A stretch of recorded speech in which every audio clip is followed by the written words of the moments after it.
Morning everybody, welcome to Solo ReacTalk. This morning I'm going to be reacting to a video requested by Anthrax Crab 2222. It's called Argel Tal, the Crimson Lord. Let me just check out the full title of the video. Argel Tal, entire character history, voice acted, 40k lore, made on the Amber King YouTube channel. If you guys want to check out my previous reaction to other of the Amber King's Warhammer 40k content, remember that the Warhammer 40k content created by YouTubers reaction playlist is going to be at the top right here. Just click on it and be able to access them. If you want to check out the original video as well as the Amber King's YouTube channel, the links are going to be in the description below. Yes, Argel Tal. Argel Tal was a student of Erebus. Erebus wanted Argel Tal to become a chaplain. Argel Tal did not want to become a chaplain, and that caused quite a rift between the two characters, to the point where Argel Tal even drew his sword against Erebus. Argel Tal was also friends with Khan of the World Eaters, if I'm not mistaken, and when Erebus killed Argel Tal, Khan, went ballistic. He wanted to kill Erebus. He was very close to killing Erebus. So, though I would say that those two characters are the closest characters to Argel Tal, so far as I know. Yes, Argel Tal, of course, he comes from Colchis. He's a loyal 17th Legion word-bearer Space Marine. However, I'm not sure if he was truly loyal to the Imperium of Man, especially after what happened during the burning of Monachia. So you could say that he's not part of the loyalist group of Astartes that we know of, like Gavril Loken or Nathaniel Garrow. He's not part of that group of people. He's part of Lucius, Khan, Erebus. Yeah, Argel Tal is part of the the traitor Marines, and yeah, I'm not entirely sure on his reasoning on why he decided that he wanted to betray the Emperor, betray the Imperium of Man. So hopefully the Amber King is going to delve deeper into that situation. And yeah, basically I don't know a lot about him, but he is connected to two very important characters in Warhammer 40k, especially during the Horus Heresy and after the Horus Heresy. Yeah. Alright, let's start with Argel Tal, the Crimson Lord. 3, 2, 1, go. We are the Legiones Astartes. We choose who lives and who dies in this galaxy. It is the way of things. How many times have I told you I wish this truth wasn't true? It is true, the truth, and we face it. We will not live a lie. I like that. You will face the truth. But what truth are you talking about? Whose truth are you talking about? Is it the Emperor's truth, the Chaos God's truth, Logar Illyrian's truth, or your own truth? Which one is the ultimate truth? Which one did you choose, Argel Tal? Colchis, the planet that Erebus hates so much.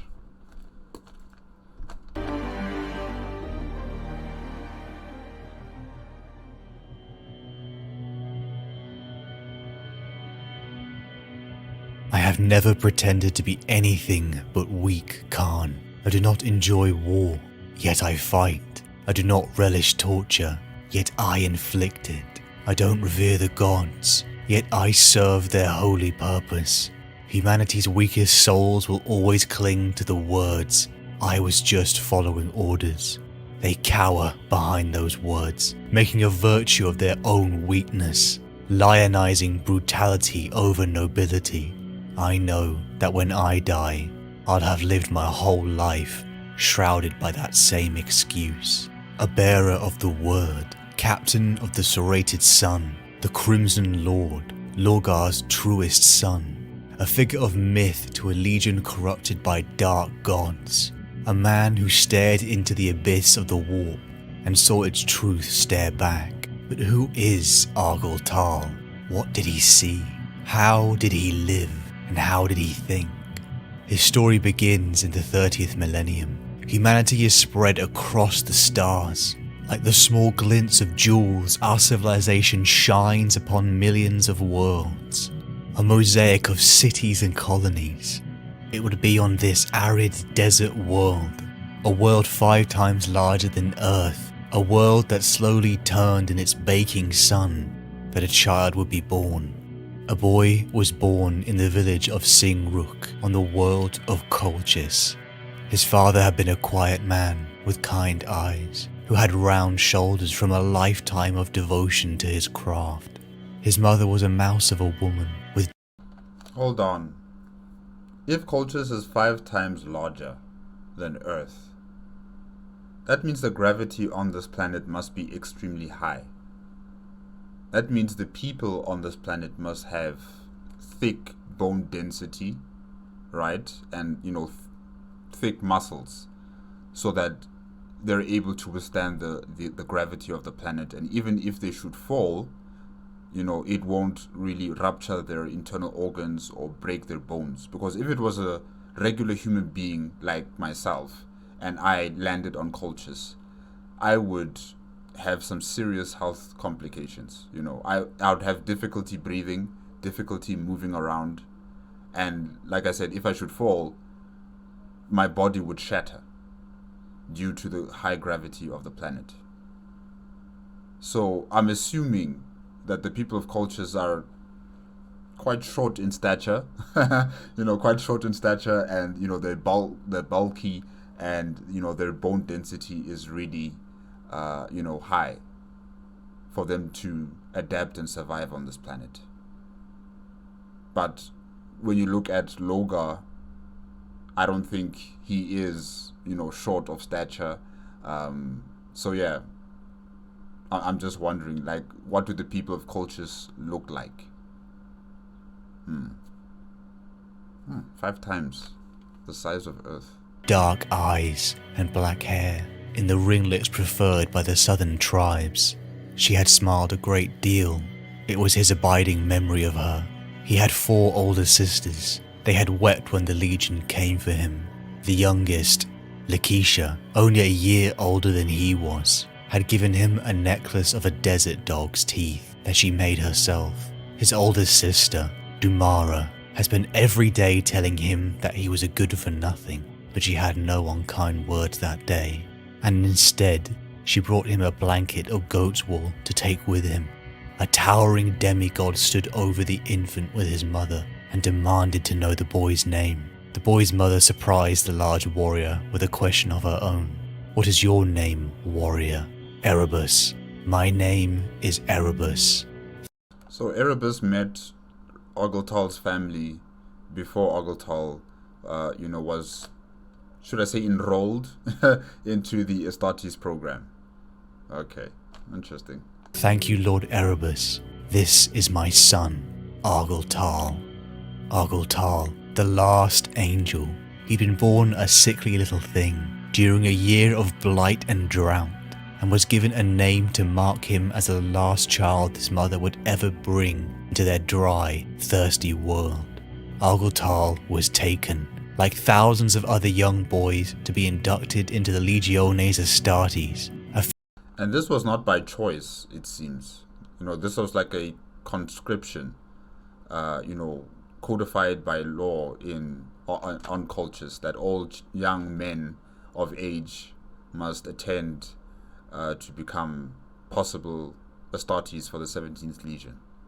A lot of kids died, definitely. Future of adventure, of war, and of pain.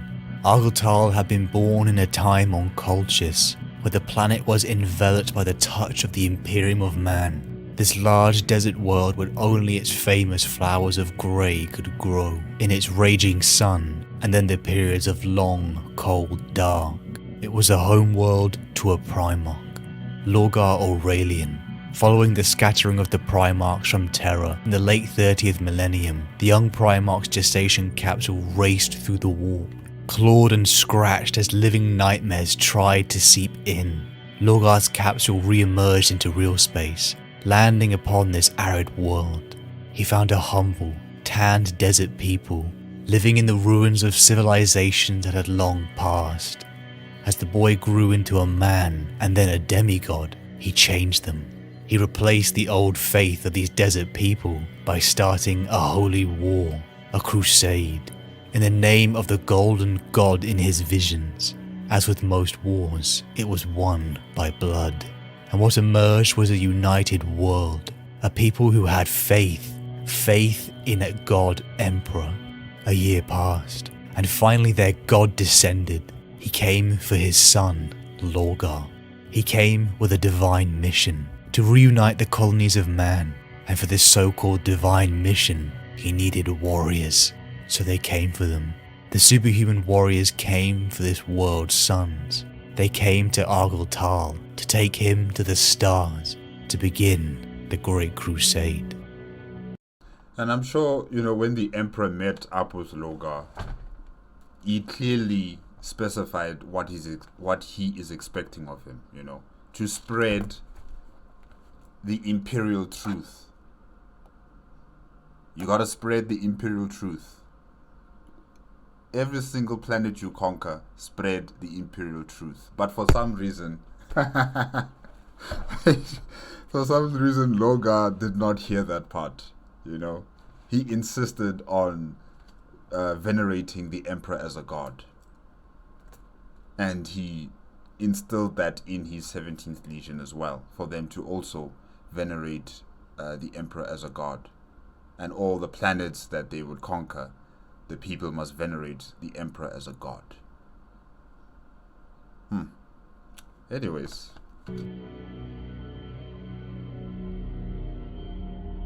The 17th Legion, the Imperial Heralds, encompassed by the words, "If we kill everyone who resists us, then we will reign over a kingdom of ashes." The 17th Legion were more than just warriors. From their creation following the unification wars on Terra, they sought to bring the enlightenment of the Imperial truth. A legion who took its belief so zealously that it became the source of their pride. And, doesn't this come into conflict with what Lorgar Illyrian wants to do, in terms of worshipping the god as an emperor?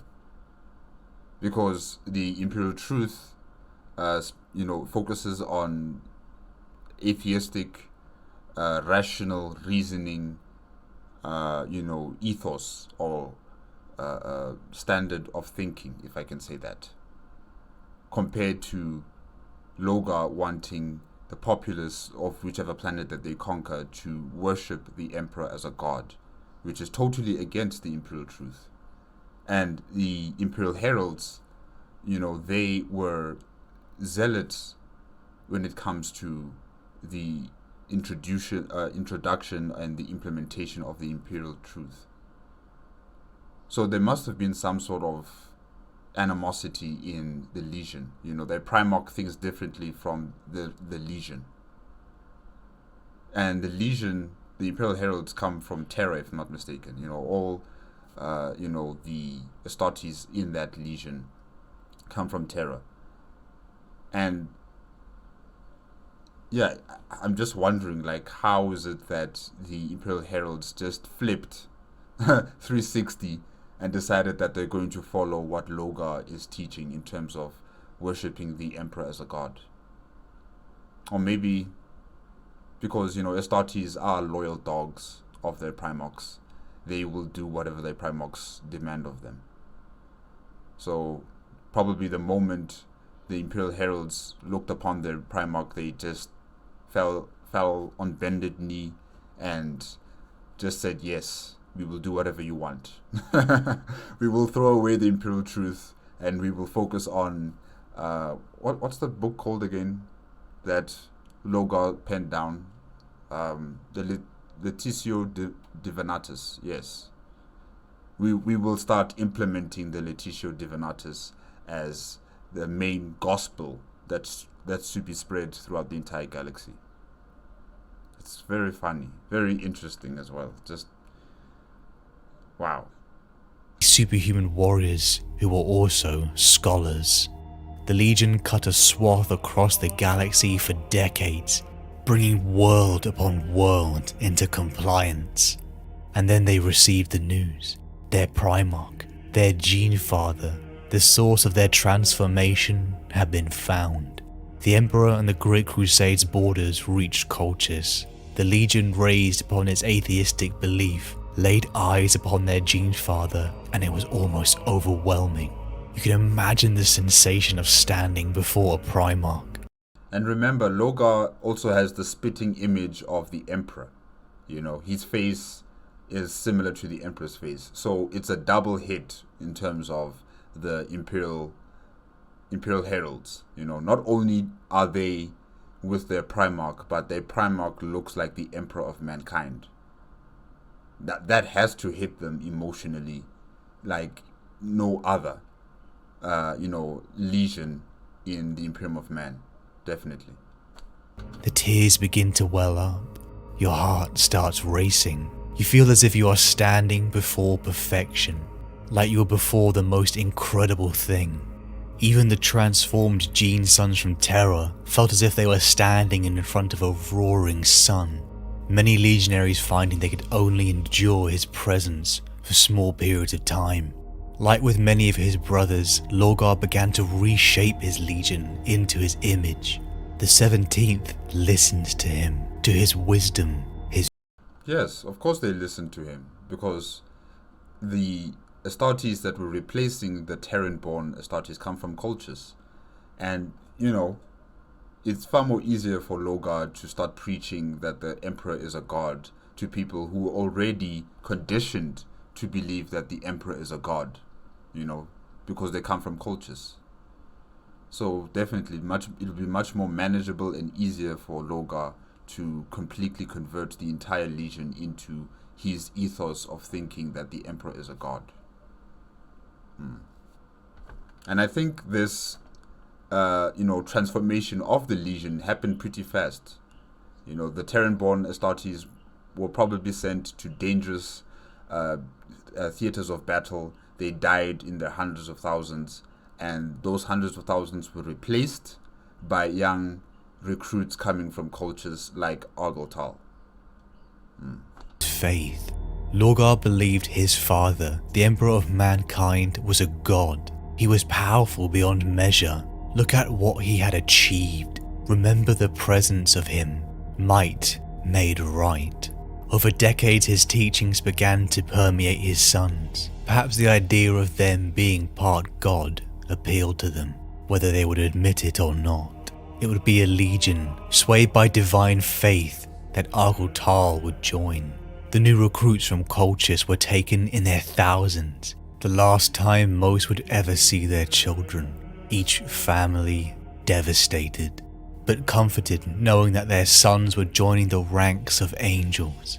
Argel Tal was taken by Erebus, the first chaplain of the now newly consecrated Word-Bearers Legion. Argel Tal was trained day and night for years in battle simulations, physical training, and in the teachings of Logar's holy word. And remember, Argel Tal was a sickly child when he was young, and now he is excelling, in the program, and he is proving himself to be worthy, and even garnering the attention of Erebus himself. That's quite impressive. Levitico Divinatus. After years of shaping, he was ready. They laid him down on a cold table, and they cut him open. They attached new organs to his body, the gene seed of the demigod Logar. Chemicals and stimulants flooded his veins. No matter how long he lived, this process would be the most excruciating pain he would ever feel. Many young boys would not survive this transformation. And I wondered, were the parents informed that their child did not make it? I wonder about that. Or maybe, once the child has been taken, they will never hear or see of them ever again. It worked. The boy became a man. Argel Tal, a legionary of the Word Bearers. Throughout his early life, he had been shaped personally by Erebus, molding him to be a chaplain to the Legion. But it became apparent that over time, this was not his path. The disappointed first chaplain even tried to force this young Astarte into the role, only for the confrontation to end with Argel Tal drawing his sword towards a brother legionnaire, something completely unheard of. No, his path was different. Perhaps he believed in some way he was an angel, perhaps he didn't at all. The results were clear though. This zealous young Astarte wanted to be out there, on the front lines with the men. He had joined for adventure, and because his faith called him to war, he was no scholar. After decades of preparation, decades of blood, sweat and tears, he was ready. And so Argel Tal, or the village Sing Rook, joined the Great Crusade.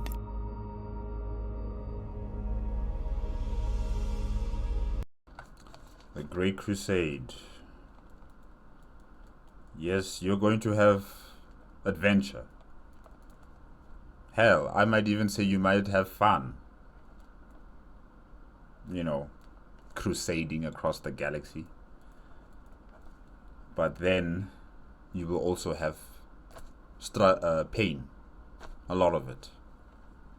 But welcome, Argel Tal.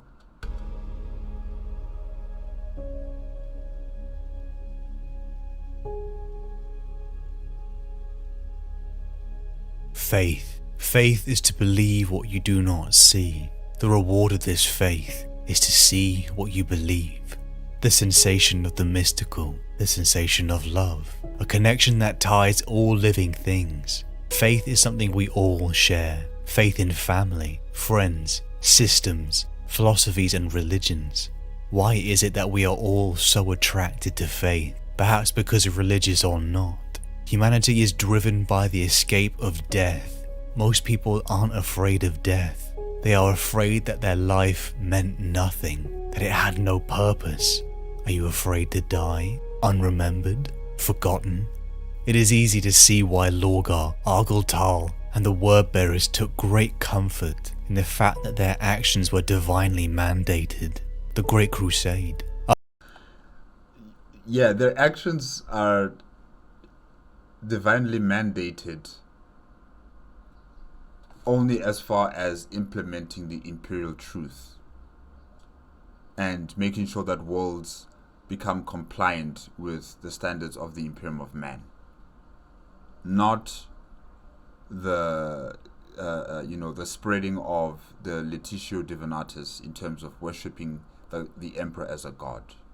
That was not mandated by the emperor. So the 17th Legion are delusional. They are delusional. Because the other legions are not doing this. The other Primarchs are not doing this. It's only them. And I'm sure when, the 17th Legion joins up with other legions and, Lorgar meets up with other Primarchs and they see that the other legions are not doing what they are doing in terms of worshipping the emperor as a god, spreading this religion, building churches in his name. But they see their brothers not doing the same thing. I wonder what's going on in their minds. Are they so stubborn in what they believe in to the point where they just imagine that their brothers, are probably doing the same thing in terms of venerating and worshipping the emperor? Do they realize that what they are doing is in complete contradiction to what the other legions and Primarchs are doing in terms of spreading the imperial truth? Yeah, definitely. The 17th Legion were delusional. They were led by a Primarch who is also, trapped in his own truth. Because remember, he championed this notion that the God Emperor is our God on Colchis. He spread his religion, he destroyed all his opponents, he controls his entire world under this new religion and ethos that the emperor is a god. And he cannot, steer away from that decision he made so long ago. He cannot do that. He has to keep driving with this, idea and religion. He cannot jump out of it. Because if he did, then all that he has done was for nothing. So yeah, the Legion is delusional, the Primarch is delusional, and the Emperor is going to slap them back into reality. A holy war to spread the kingdom of their god, the Emperor. They were his angels, just doing God's work. Argel Tal joined the Great Crusade, assigned to the Serrated Sons chapter. He was a man now. Serrated Sons. Serrated Sons chapter. Now, marked by his tan skin, showing his desert world origins, and his vibrant ocean blue eyes that would come to see a lot in the coming centuries. All that training was put to the test, and he fought countless numbers of horrific xenos species and non-compliant human colonies. Warzone after warzone, Argel Tal took to the front lines, showing a particular skill in hand-to-hand combat, excelling with his infamous dual red swords. Wow. It seems to me that all these Chaos or Traitor Marines are good with swords. They're good swordsmen. When you think about Lucius, when you think about Khan, and now Argel Tal joins in that group. I don't know about Erebus. I don't think he was really good with swords play. Right? Yeah, I don't think he was really that good. I know he's good with warp skills and techniques and, warp magic, if I can call it that. But I don't think he was good with any weapon in his hand compared to Lucius or Khan and now Argel Tal. Okay, the Crimson Lord. Okay. But the 17th Legion were different. They were building a kingdom for a god. They were more than warriors. They were scholars. They were priests. As Argel Tal and the Wordbearers found these distant human worlds, they didn't just perform their duty. They went beyond. They stayed. They preached the good news. They brought the worship of the Emperor to the good news. Their compliant worlds. These so-called angels in grey armor built churches, held ceremonies. They taught their wisdom to these isolated colonies of mankind. Argel Tal had rejected becoming a chaplain. His nature was too straightforward, too honest. He had no gift for speeches, but he did believe. Faith is to believe what you do not see. The reward of this faith is to see what you believe. He believed that the Emperor was a god. He felt the effect of Lorgar's presence. He believed it, so he saw signs where others would not. The decades of the Great Crusade progressed. Argel Tal over countless battlefields began to prove himself, finding renown amongst his legion, and even friendship and respect with others, such as with Khan of the World Eaters. He shed blood and sweat for decades, and when the time came, there was only one clear choice for the captain of the 7th Assault Company. With his brothers Zafin, Malnor, Torgal, and Merenkar by his side, the Serrated Sun chapter fought its way across the galaxy. Argel Tal and his men grew into grizzled veterans of the Great Crusade, their mind tempered by a soldier's wisdom, but their hearts singing with the faith of the Emperor. But nothing lasts. In the latter decades of the Great Crusade, the Legion received a distress signal from the city of Monachia on the world of Kur.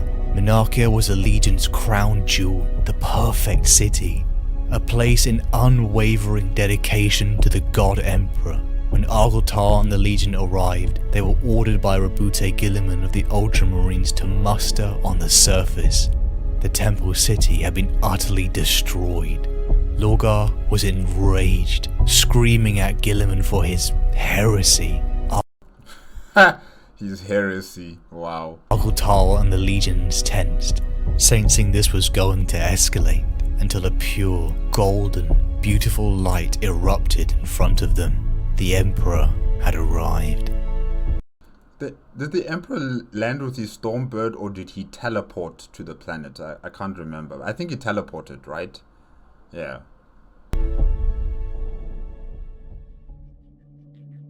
You are not a false angel, The girl said again. She was clearly hesitant, still not looking directly at the Astarte as she rose on shivering legs. Argel Tal took a step closer, offering his hand. The young woman didn't take it. She didn't even acknowledge it. The warrior's eye lens displays flickered with crude biosigns analysis that Argel Tal had no need to see. The female's condition was obvious, from her juttering facial bones, the patches of raw, discolored skin decorating her body, and her limbs were shaking in a manner that had nothing to do with fear. You're on the edge of malnutrition, Said the captain. and the wounds on your hands and legs are grievously infected. This last was an understatement, given the spread of flesh corruption below the knees. It was a miracle the girl could still walk at all. Amputation was a very real possibility. I would say that her faith is keeping her alive. Yeah. You know, the mind can do amazing things to keep the body alive, but the mind also needs a focus. It needs a direction on what it should do. And I guess in her case, her faith in the God Emperor, or her faith in the Word Bearers, 17th Legion, is keeping her mind focused on what she needs to do, and that is to survive. what color is your armor, angel? She asked. Answer me this question, I beg you. The word bearer withdrew his offered hand. And you are blind. The warrior said. Forgive me for not noticing before. I saw the city die. She said. I saw it burning as a flame rained from the stars. The sky fires stole my eyes on the day of judgment. It's called flash blindness. Your retinas are bleached by an oversaturation of light. Sight may return in time. The young woman let out a panicked yell as Argel Tal rested his gauntleted fingers on her skeletal shoulder. She flinched back, but the Astartes kept her standing, not allowing her to fall. Please, don't kill me. I will not kill you. I'm guiding you to safety. We saved this world 60 years ago, Kurian. We never meant to bring this upon you. What is your name? Cyrene, but what color is your armor, angel? You never answered me. Argel Tal looked down into her blinded eyes. Isn't their armor gray in color, right? I think gray with gold trimmings or silver trimmings, if I'm not mistaken. Please tell me. She repeated. Grey. The girl burst into tears and allowed herself to be half carried back to the shelter of the word-bearer's gunship. Safin had visited her twice since the first day, and Argel Tal had come 3 times. Each meeting with the captain had played out much the same as the one preceding it, with stilted conversation and awkward silences. From what Cyrene gathered, the Legion's fleet was en route to a world they were supposed to conquer.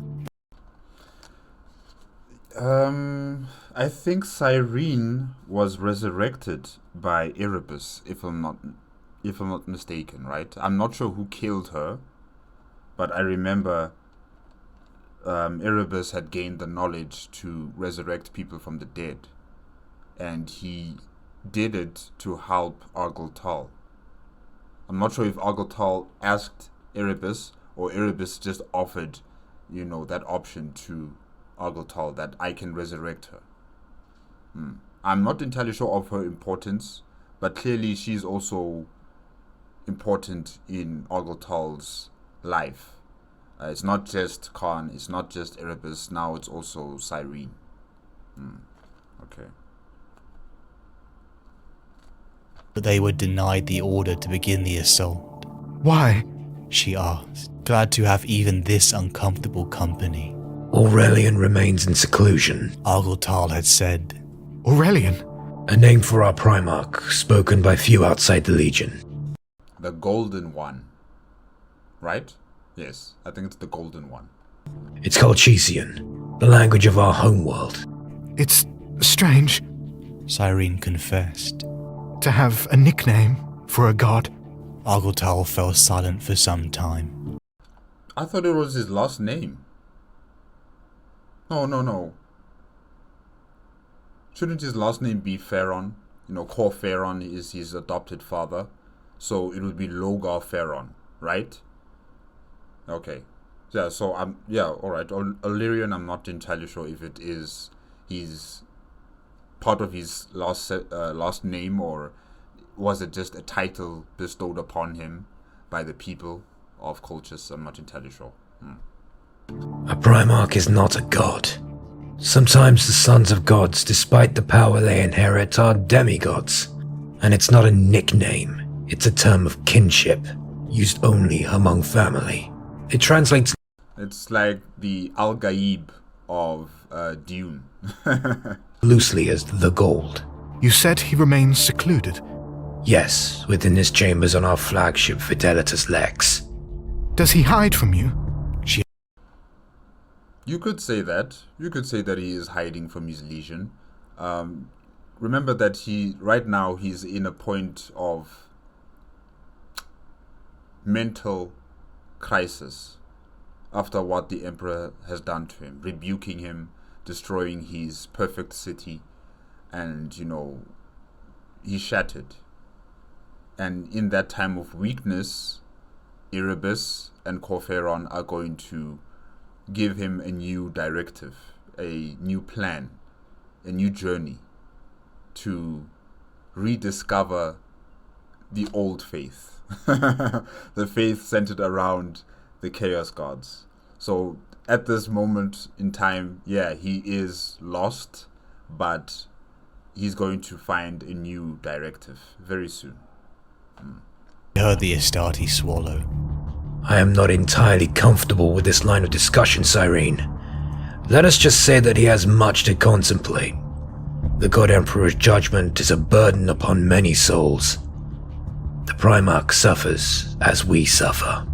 Cyrene thought long and hard before what she said next. Argel Tal, Yes, Cyrene. you do not sound upset. You don't sound as if you're suffering. How can you tell that? I can't tell the difference. Argel Tal just sounds monotone. I really cannot tell the difference. But maybe because you are blind, your other senses have been heightened, like your hearing. So maybe that's the reason why, you can detect the subtle differences between him being, angry or sad or happy. Wow. Do I not? No. You sound angry. I see. Are you angry at the Emperor for what he did to you? I have to go. Said Argel Tal. I am summoned. The Astartes rose to his feet. Oh yeah, he's angry. I heard no summons. The young woman said. I'm sorry if I offended you. Argel Tal walked from the room without another word. So, is Argel Tal angry at the Emperor? Is he angry at the Emperor for the fact that the Emperor has distanced himself from this, fallacy that he is a god Emperor? Or is he angry at the Emperor because the Emperor ordered the destruction of the perfect city of Monachia? Or is Argel Tal angry at the Emperor because, he rebuked and he chastised Logar Illyrian, his Primarch? Is he embarrassed by that? Is he ashamed by that? The fact that the Emperor would treat his Primarch son this way in front of not only him as Argel Tal, but the rest of the Legion, including in front of Robute Guilliman of the Ultramarines and his contingent of Space Marines? Or is he angry because of all of what I've just said? Yeah, interesting. The perfect city. You know, I would have expected that the 17th Legion would have built their perfect city, on Colchis, because Colchis has already begun worshipping the Emperor as a god. Their entire society is unified under that ethos, or under that religious zeal. So I would have expected that Monachia, the perfect city, would be built there. But I guess they wanted to show that, this religion is growing, and its new capital of Monachia would become the blueprint of future expansion for the religion and the culture and society that is to be built. It will be the spitting image of Monachia as the blueprint. Yeah. Okay.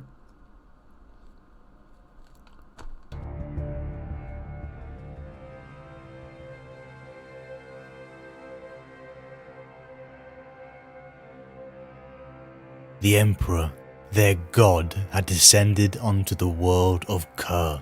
Argel Tal and his brother Zaphen stood in awe, but this divine moment turned to ash. The Emperor chastised Lorgar. The Legion stood in the ruins of their greatest triumph, their greatest temple to their god, and now nothing remained of Monachia, flattened by the Ultramarines on the order of their very god.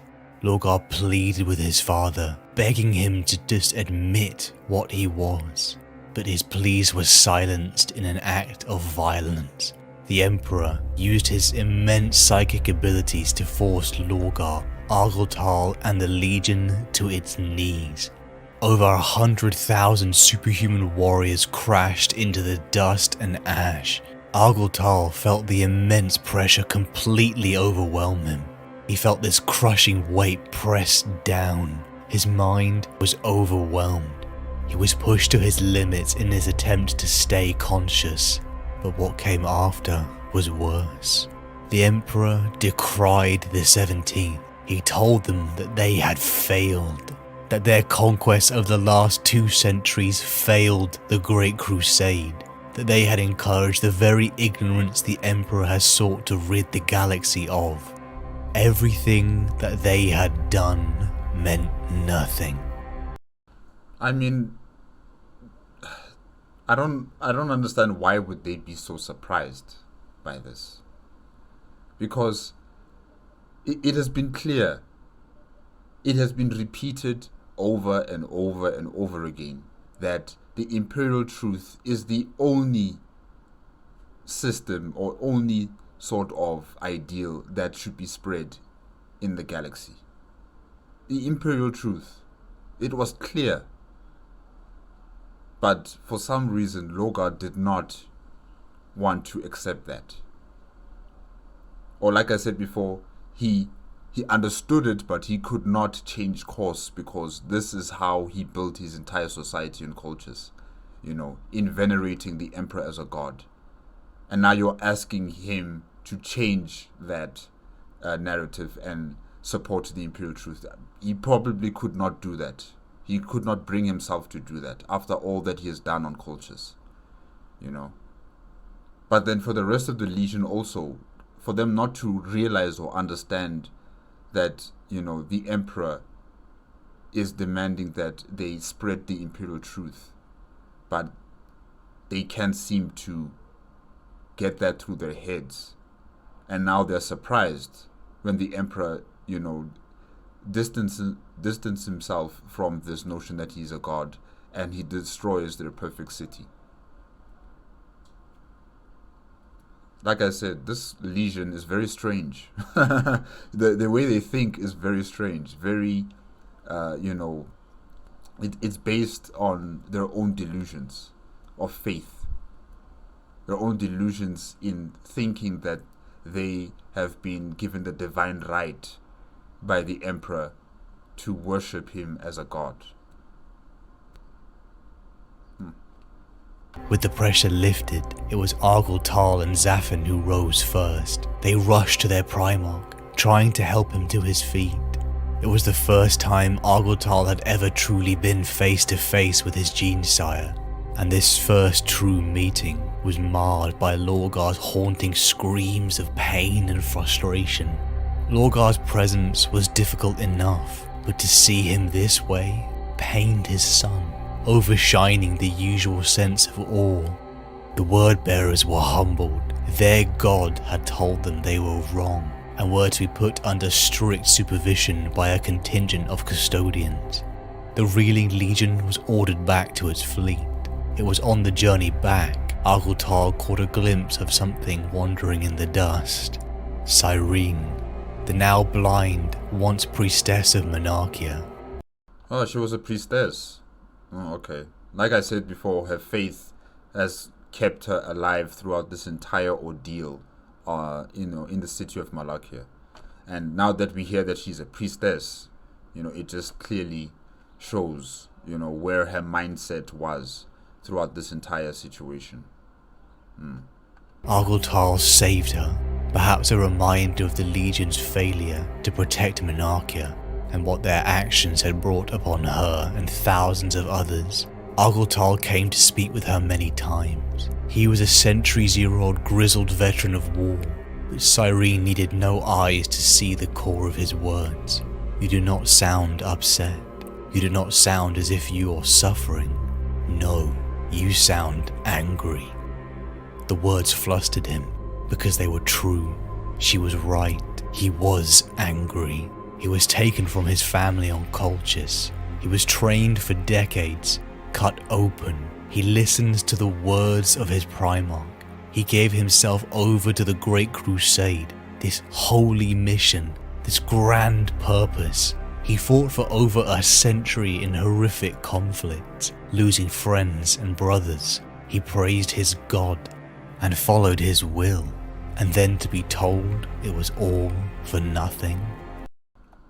But you did not follow his will. That's the issue that we're dealing with here. You did not follow his will. His will did not, specify that you should be worshipping him as a god, or you should spread a religion where he is worshipped as a god. That's not part of his will.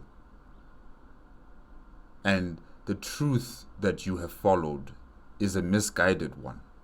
The truth and the faith of Lorgar Illyrian. Misguided. You did not accept the truth of the Emperor, because the Emperor was clear on what he expects from the 17th Legion. But you chose the truth of your Primarch. That their sacrifices had meant nothing. Their conquests, their praise, their worship was rejected by their very own god. Their life had been a lie. Cyrene was right. Argel Tal was angry. The Legion was spiritually broken. Lorgar had been in seclusion for weeks. The only sign of hope came from the chaplains when they changed their armor's tint to a midnight black. They began to spread the word that some changes were coming directly from Lorgar, Corferon and Erebus. The reeling Legion needed to heal. They had let out some of their anger on passing non-compliant worlds, but they needed to renew, to prepare for their future. So Argel Tal and the Legion set their course to Segmentum Pacificus. They were returning to Colchis.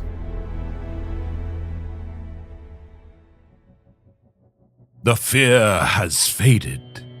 I am no longer afraid. I am inspired.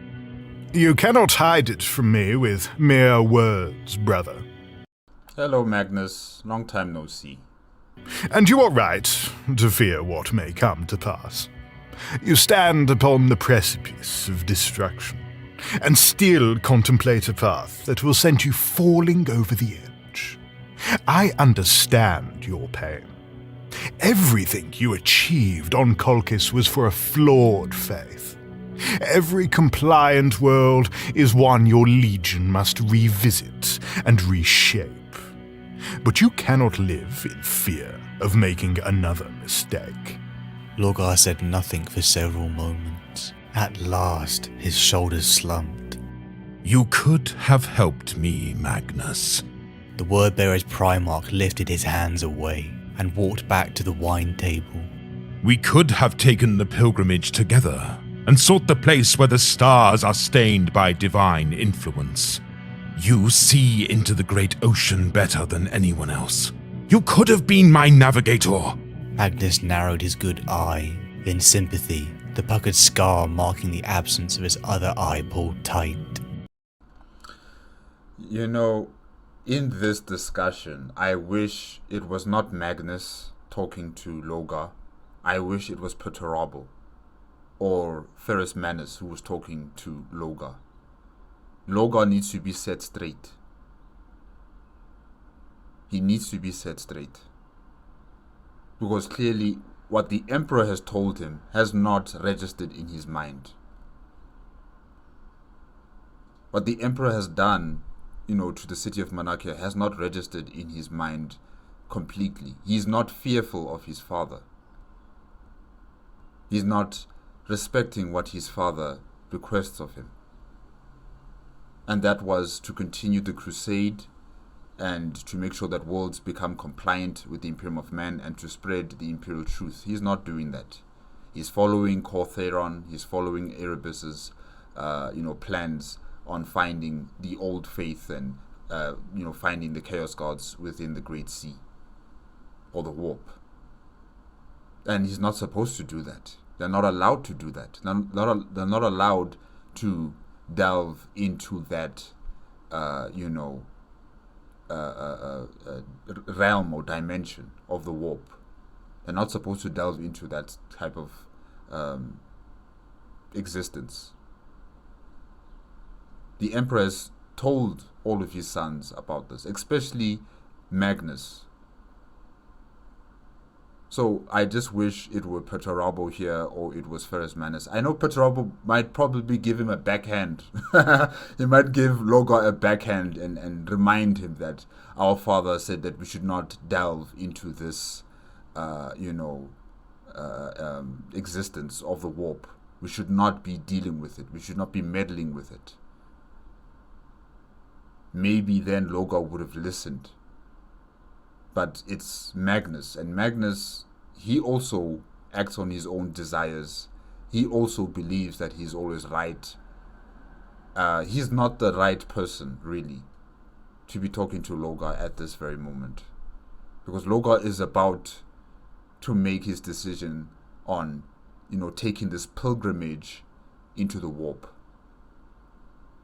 And Magnus clearly, he doesn't seem to have the force or the will to stop his brother. He's just telling him it's bad. Don't make this mistake. You have to be more forceful, Magnus. You have to be like Perturabo when he explained it to you. Oh well. What do you intend to do, Lorgar? You have no idea of what you seek. I will continue the Great Crusade. Lorgar smiled, taking another swallow of the dark wine. I will cast my fleet across the galaxy and bring every world we find into compliance. And as we sail the heavens, we will be as pilgrims, seeking a holy land. If there is truth behind the legends so many cultures share, then I will find it. And with it, I will enlighten humanity. Magnus said nothing. Disbelief robbed him of speech. Lorgar drained the wine. It stained his golden lips again.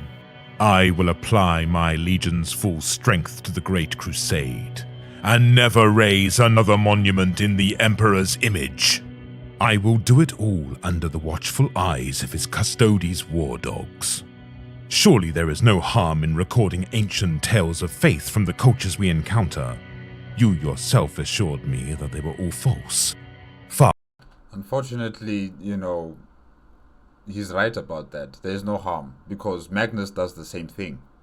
All these civilizations that they conquer, he makes sure that he takes all their information pertaining to the warp, or any other form of knowledge that they might possess, and he hoards it. So yeah, what Logar is saying here is, it's correct. If he wants to focus on getting information about the old faith that many cultures across the galaxy share, there's nothing wrong with that. Other said the same. I am leaving. Magnus said again, and moved to the center of the room. Of course you are, Magnus. Of course you're leaving. Resting his gloved hand on the great leather-bound book chained to his belt, the Primarch looked back at his brother. They would not meet again for almost 40 years, and the galaxy would be a very different place by the time they did. They both sensed this. It carried between them in that lingering stare, half challenge, half plea. What swims within the great ocean that you've always kept from us? You don't want to know. Logar demanded, teeth clenching. What secrets hide within the warp? You don't want to know. Why do you spend your life staring into it if there's nothing there? What if I asked our father about your secret travels into the ether? Farewell, Logar. The word-bearer's lord pulled back his hood, his handsome features rendered in true gold by the candlelight. Is there a place where reality and unreality converge? An Empyrean, a heaven that humanity has always misunderstood, a realm where gods and mortals meet. Answer me, Magnus. The more you try to understand that realm, the more you become corrupted. Logar. Magnus shook his head as motes of misty light began to form around him. A teleportation lock from his vessel in orbit. Wind from nowhere began to breathe. What are the voices? Logar screamed over the rising winds. Who calls to me? If you will not alter your path, then only one thing awaits you in the stars, said Magnus. Logar stared in rapt silence, hungering for the answer, but Magnus spoke only a single word, before vanishing in a burst of bright light and white noise. Misery. Okay, so Logar is hearing voices. Is he hearing voices from demons, or is he hearing voices from the Chaos Gods? And how long has this been going on? Ever since he landed on Colchis, or during the Great Crusade, or after what happened to him during the burning of Monachia? When did he start hearing voices? So it's not just Erebus and Corferon who've influenced Logar in taking this path, but the voices in his head are also whispering suggestions to him. Interesting. Too bad, Magnus didn't stay long enough to further investigate and try to help Logar in understanding what are these voices that are, gnawing at his mind. Magnus just left. He just left. The truth.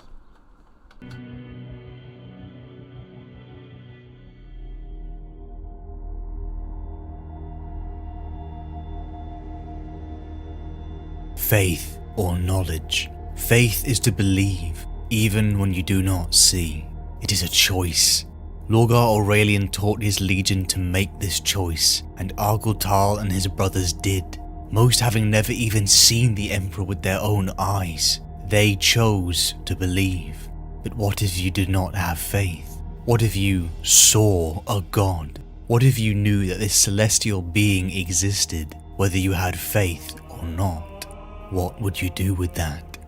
What choice would you make with this revelation? Yeah, but I still would not see, this entity as a god.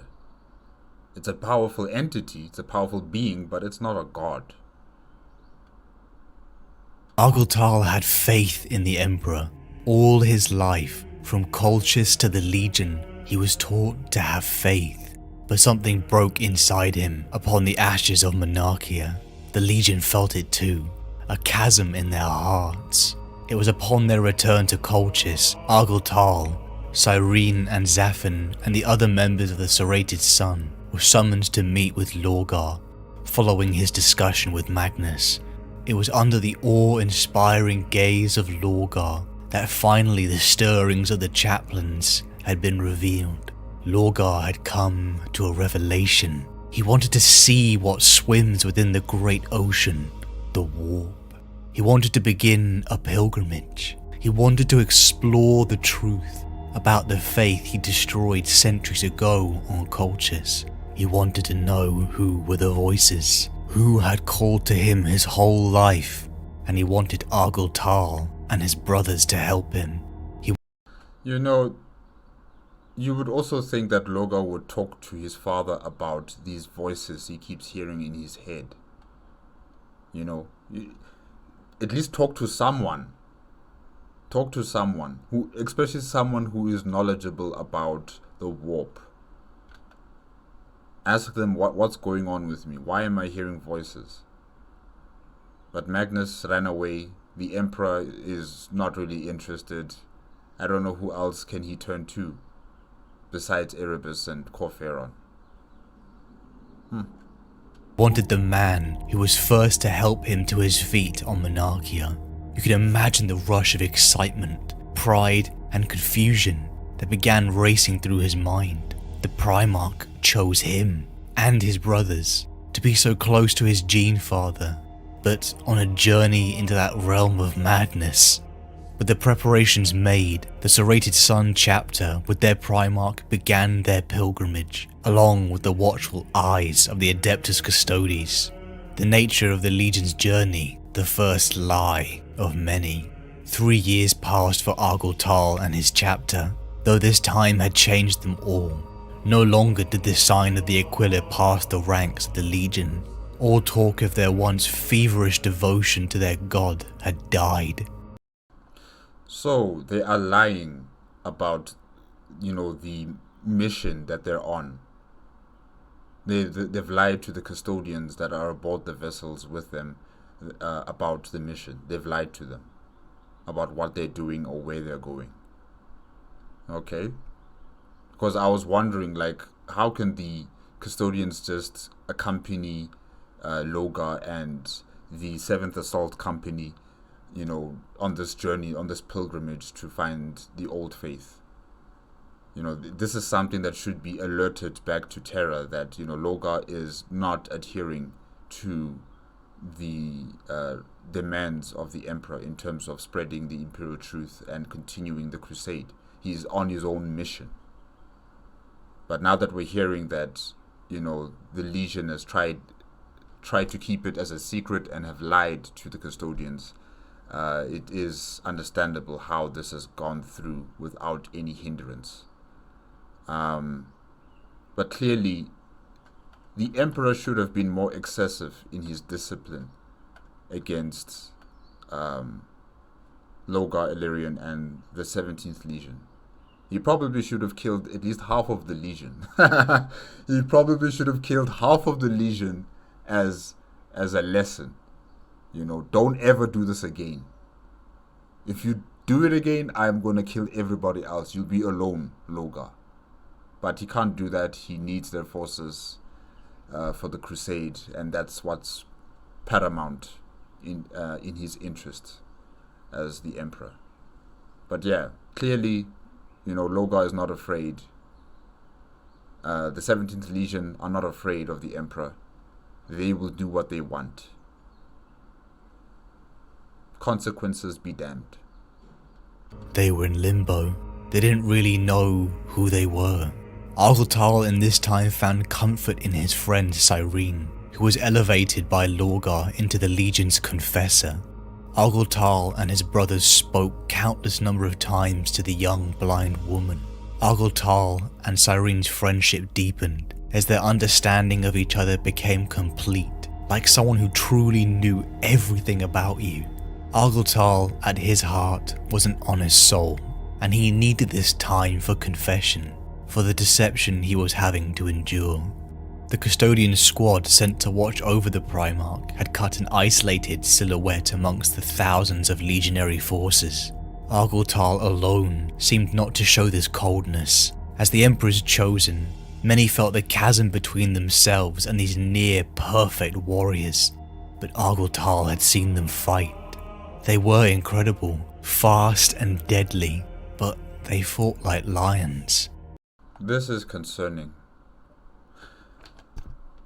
I expect the custodians not to fraternize with anyone in this legion.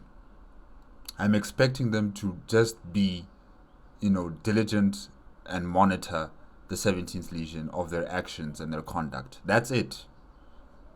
I don't expect them to be fraternizing, being friends with anyone from the 17th Legion.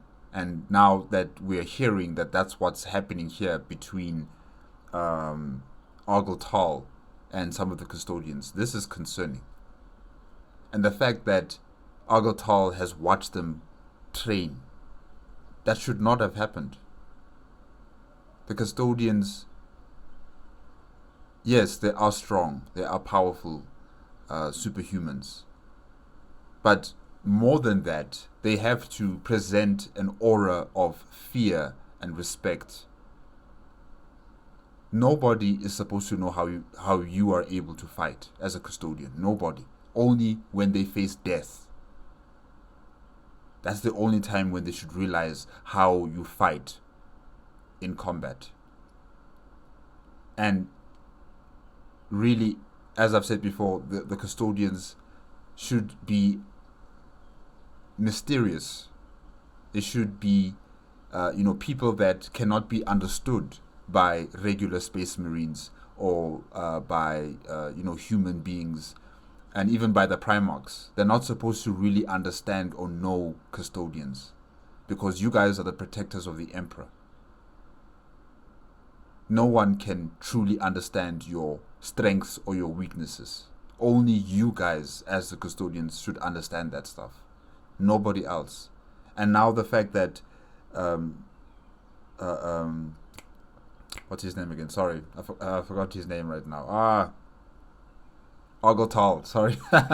Argel Tal, is understanding how you guys fight, is understanding how you guys either fight together or you don't fight together. This is a concern. Because when they turn coat, when they turn traitor, they will use that against you. They will kill you. So I'm really disappointed to hear the conduct of the custodians in this matter. They should not be fraternizing with anyone. They should not be showing anyone how they operate, how they fight. They should only be people who monitor the 17th Legion and monitor their conduct on the battlefields or the conquest throughout the galaxy. That's it. And to relay that information back to Terra. They were alone, independent of any true coordination, each one a pillar compared to the word-bearers who fought in packs like wolves, a united group. They were imperfect in some way, which allowed some barriers to be broken. Argel Tal alone trained with them, forming a bond with their leader Aquilon and his subordinate Vendatha, a bond Aquilon and Vendatha.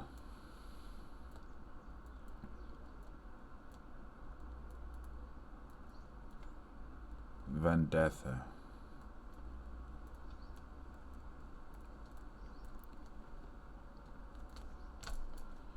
forged by duels, where you tap into the world of unspoken understanding. Argel Tal respected them, he even liked them, and that's what made it so hard to lie to them. But also it worked, because Aquilon and Vendatha and the other custodians, they are blindsided now, because I'm really surprised to say something like this. They are emotionally compromised. The custodians are emotionally compromised.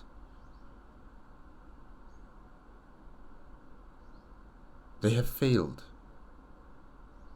They are not supposed to be having friends, especially with Astartes. Because the moment they betray, you are supposed to kill them on the spot with no second thought. You're supposed to analyze these Astartes for any form of frailty of their mind. And you cannot do that when you are emotionally compromised, when you see your friend instead of seeing a tool that is either working optimally or it's not. So really, I'm surprised. I'm really surprised by these custodians on how they are acting, their conduct in this entire affair. I'm really surprised. The serrated sun had pushed further than any forces of the Imperium. They found themselves edging closer towards an infamous silhouette, a warp tear on a scale unseen, a tear that will one day be known as the Eye of Terror. The journey was grueling. The serrated sun had lost several chapters to the unforgiving warp tides.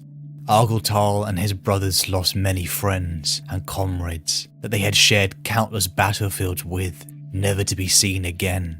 It was upon the Orpheo's Lament cruiser with his Primarch that this pilgrimage found a world, one impossibly close to this immense warp rift. The planet was Cadia, a luscious and beautiful world, impressing Argel Tal and his custodian friends. So this is Cadia before it became a militarized planet. Okay. Lorgar and his contingent headed down to the surface, but not to the vast, rich plains. They headed to a small, dry, barren desert, where they found the inhabitants of this world. They found people. They found a tribal human society, led by a woman named Ingithel. But something almost immediately took Argel Tal and his men by surprise. Ingithel welcomed them to their world. In Colchisian, she spoke their language. This was perhaps the first time Argel Tal may have felt some concrete truth to this pilgrimage, to its credibility, and to the faith in it. The word-bearers also found writings written in Colchisian, but yet strangely enough, only the sons of Lorgar could read them. Lorgar and the serrated sun spent time with these native Cadians, much to the disgust of the custodians. I don't want to only hear about your disgust, custodians. You should be insisting to the Primarch that this planet is not compliant. They must be brought into compliance. If not, they must be destroyed. I don't want to only hear that you're disgusted. That's not enough. And it is interesting to find out that, the people of Cadia are speaking the same language or even having the same sort of writing like those of Colchis. And I think it has to deal with the old faith and, them praying to the Chaos Gods, and probably, these different communities across the galaxy that have been worshipping the old faith. They all share the same common language, the same common writing, because it belongs to demons. It's a demon dialect, I think. Yeah. Ingithel spoke to Lorgar about the truth of the universe, the primordial truth. Argel Tal found his Primarch falling deeper and deeper into the words of these primitives, whilst he gave it no credence. Weeks passed until everything changed, when Argel Tal and the custodian Vendatha went to retrieve the Primarch from a cave in which the so-called primitives were performing a ritual for him. To their shock, they found Lorgar situated in the center, and the natives danced with horrifying fervor, surrounded by people who had been sacrificed upon stakes. Argel Tal began to panic. What were they doing? How could his Primarch allow this to occur? He pleaded with his Gene-Sire to leave, but Lorgar's cold, uncaring eyes were locked upon the ritual. When these heretical natives asked for a sacrifice from Lorgar, Vendatha had enough and attempted to arrest the Primarch and bring him before the Emperor. A fight broke out, and Vendatha managed to kill 3 word-bearers before being brought down by Argel Tal and Zafin. Imagine a custodian taken down by 2 Astartes. Yes, he did take out the other 3, but taken down by 2 Astartes. Especially when you think about Argel Tal knowing how they fight, you know, how they're able to defend themselves. This is just one big mess. A mess up by the custodians. Such vital information about them has been compromised, has been shared with potential enemies. It's embarrassing. And, you know, at this very moment, you know, seeing Lorgar sitting and joining in on this ritual, you would think that maybe Argel Tal would try to think of this in a way of the imperial truth, or the compliance of this world needs to take precedence now. But he can't do that because he is loyal to his Primarch. He is loyal to the 17th Legion. And he cannot side with, what's his name again, Vendatha. He can't side with him. He can only side with his Legion and with his Primarch, even when he can see that what his Primarch is doing is wrong. He cannot side with the custodian on this matter.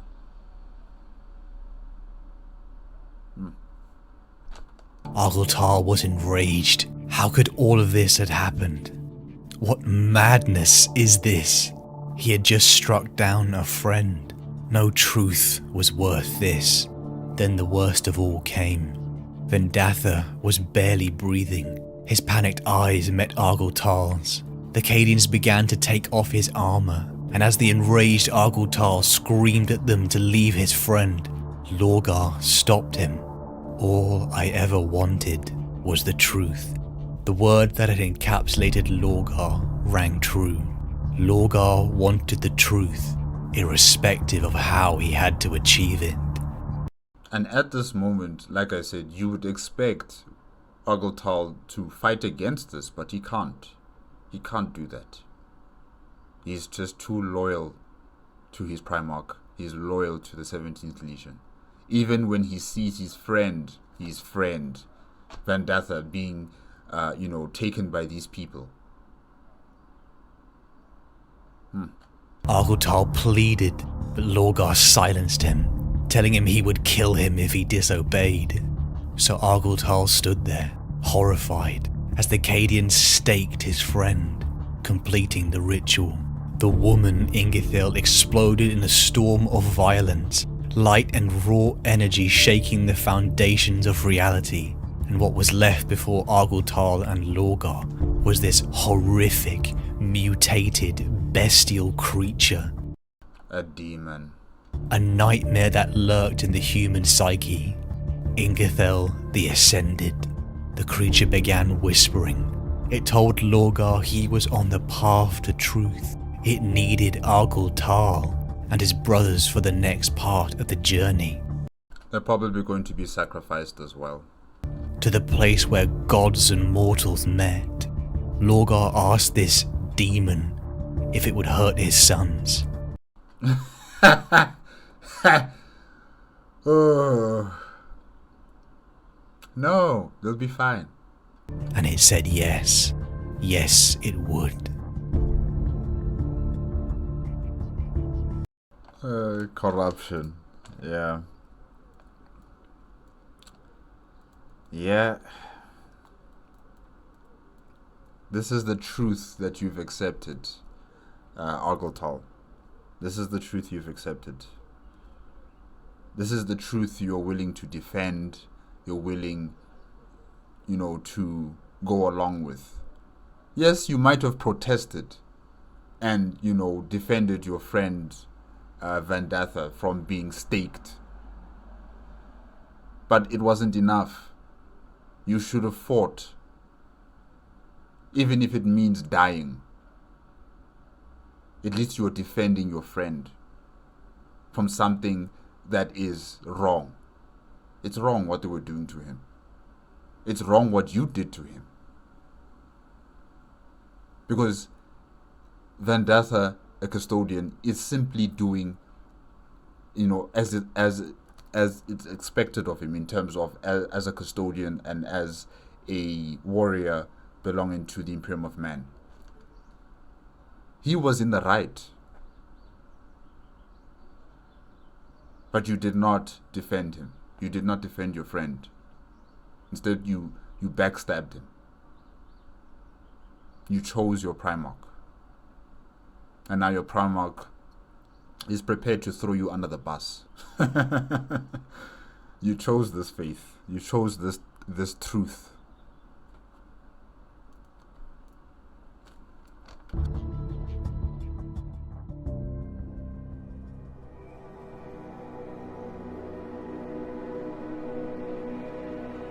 Argel Tal and 100 of his brothers entered the warp storm, the Eye of Terror, accompanied by this demon, Ingethel the Ascended, its very sight and presence making all of them nauseous and filled with a sense of profound wrongness. All Lorgar ever wanted was the truth. No matter the cost. And if his sons were going to be in danger in its discovery, it was worth it to him. Argel Tal and his brothers may have felt a sense of abandonment from their Primarch, but they were loyal to him to a fault. Argel Tal told no one to look at it directly. He told them to ignore its whispers, most having to have their helmets' environmentals sealed due to the foul stench of this creature. That won't help. That just won't help. These 100 pilgrims entered the warp and were immediately overcome by visions. Argel Tal, Zafin and his brothers were shown the past. They were shown the fall of the Eldari, how they were consumed by a tide of flesh and monsters. The creature Ingethel told them about the truth the Eldari ignored, the gods of chaos. The Eldari civilization fell because they could not accept this primordial truth, and humanity's fate would be the same if they did not accept the Dark God's harmonic union, their worship. The creature told them that the Emperor had lied to them, and even delved into these warp powers himself. Worst of all, she showed them the past, to the inner sanctums of the Emperor on Terra centuries before the Great Crusade. Argel Tal and his brothers saw the Primarch's gestation capsules, even seeing their gene father as a child. All of this information was overwhelming. Argel Tal hated this creature and didn't want to believe what he was seeing. He didn't want this truth, that their Imperium was founded on lies, that their gene father was a spawn of ancient blood rituals and forbidden science. But as he tried to deny it as lies and trickery, he saw it. The largest Gellerfield generator he had ever seen. Why? Why did the Emperor, the founder of the Imperial Truth, the one who sought to bring enlightenment to humanity, have protection against the warp here? It was damning. Argel Tal and his brothers, festered with 3 years of bitter resentment and rejection, believed. And so you switched your truth from the Imperium of Man over to the Chaos Gods and the primordial truth. Yes, look, we cannot deny what the Emperor has done, is truly just hypocritical, and it just screams hypocrisy. Definitely. However, you are a tool.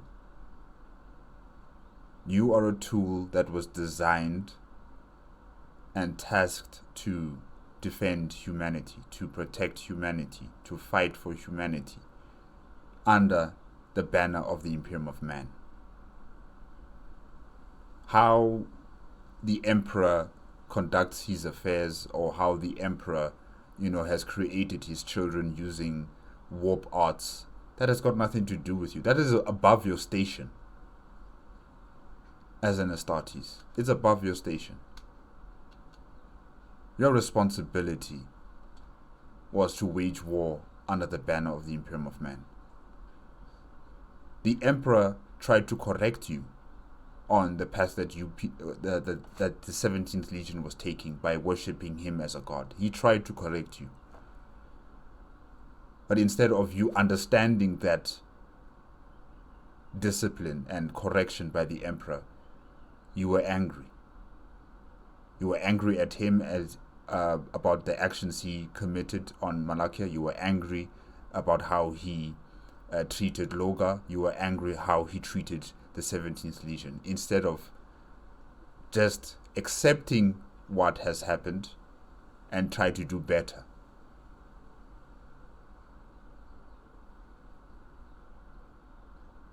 But now here we are. You've gone with your Primarch, you've gone into the warp, and now you're about to switch loyalty from the Imperium of Man for humanity to the Chaos Gods and their desires for humanity. The Emperor was a liar. Ingethil was right. This was the truth. The Dark Gods were the truth. Argel Tal took his first step towards heresy. He attacked the Gellerfield generator with his own hands, breaking the protection of the infant Primarchs. He saw them scatter, witnessing their crashes across dozens of worlds in a haze of nauseating visions. Was it real, or simply an illusion? It was an illusion, but a very effective one. Not matter. Argel Tal and his brothers had seen too much. The canker in their heart formed on Monachia had been exposed. They were disorientated and awestruck with revelation. And then the demon asked for a leap of faith.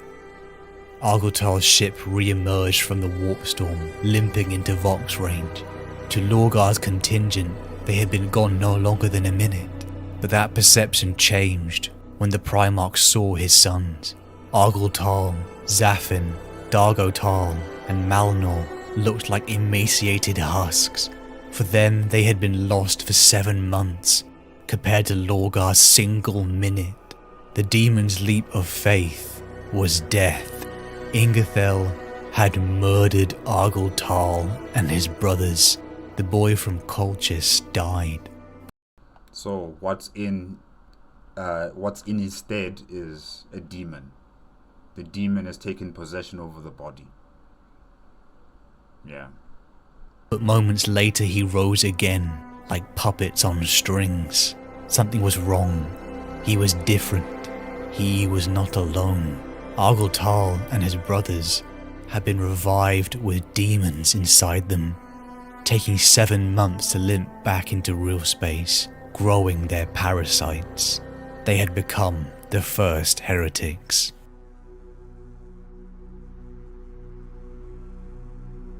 I do not wish to speak of Cadia, sire. You already know everything I know that transpired on the surface. The nights of discussions with Ingethil and the tribal elders, the comparisons of our star charts with their crude maps of the heavens, their pictographs of the Eye of Terror, and how the Cadians' images of the storm matched the Imperium from our scrolls of the Old Faith. Argel Tal laughed. The sound lacked any humor. As if we needed more evidence. Okay, so who's really talking? Is it really Argel Tal, or is it the demon inside him? Because since when does Argel Tal start laughing out of nowhere? I wonder how are they going to explain to the other custodians how Vandatha died. Because this is a custodian, it's not just an Astartes or a regular human being. It's a custodian. How are they going to explain it to Aquilon? How he died. I wonder. Logar was watching him closely. What, sire? The storm that blights this subsector. You called it the Eye of Terror. Argel Tal froze. Yes. That's what it will come to be called. Oh, this is the demon. When it opens wider across the void, when the trembling Imperium sees it as the galaxy's own hell, a Void Sailor's dramatic name for the greatest mystery of the deep. It will be scrolled onto maps and digitally inscribed into stellar cartography databanks. Humanity will give it that name, as a child names its own simple fears. Argel Tal. Sire. Who is speaking to me now?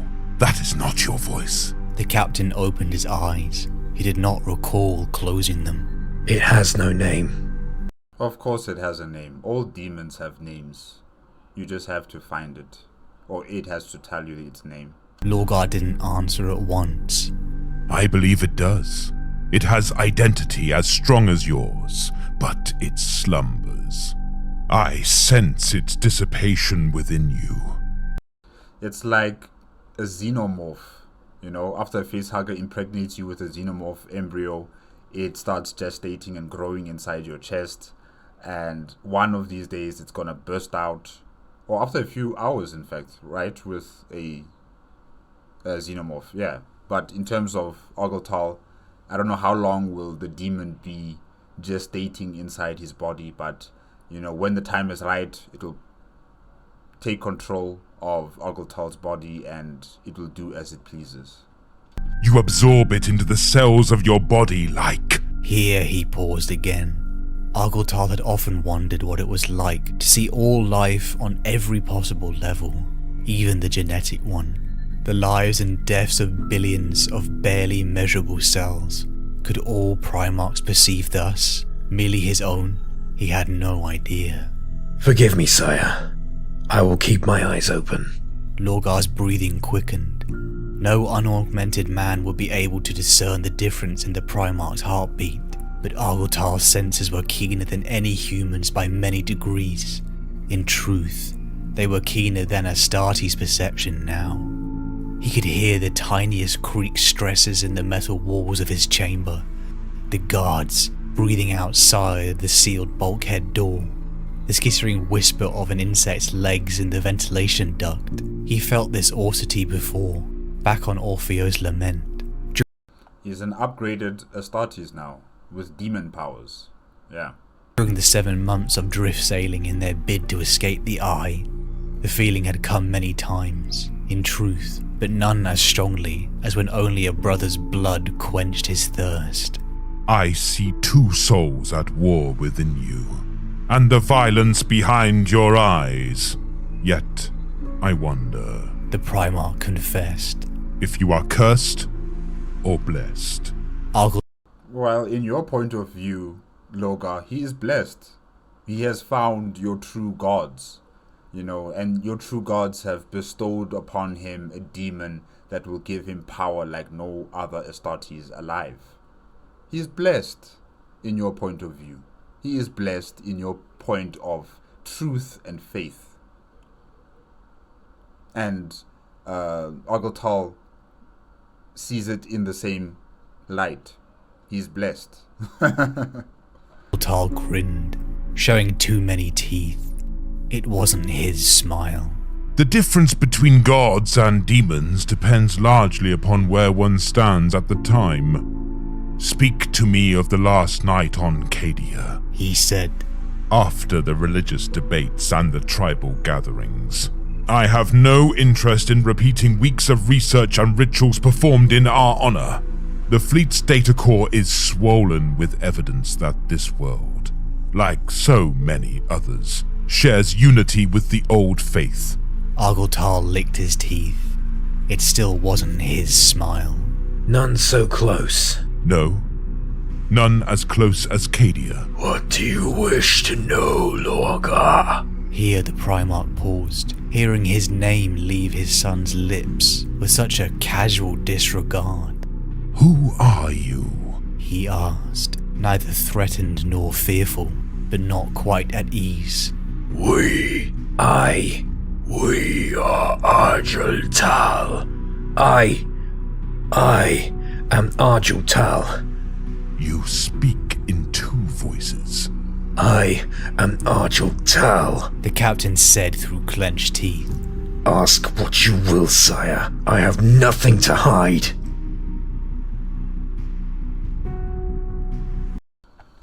Wow. Yeah, no, definitely it's a blessing. It's a blessing. You are blessed, Argel Tal. You are blessed. Your faith and the truth that you've started to believe in has paid in dividend to you. In dividends, to you. And to those who have survived, or should I say, that have come back from the warp, from the Eye of Terror. All of you have been bestowed upon with amazing gifts from the Chaos Gods. Yeah. Istvaan 5. We are back to the Dropside Massacre.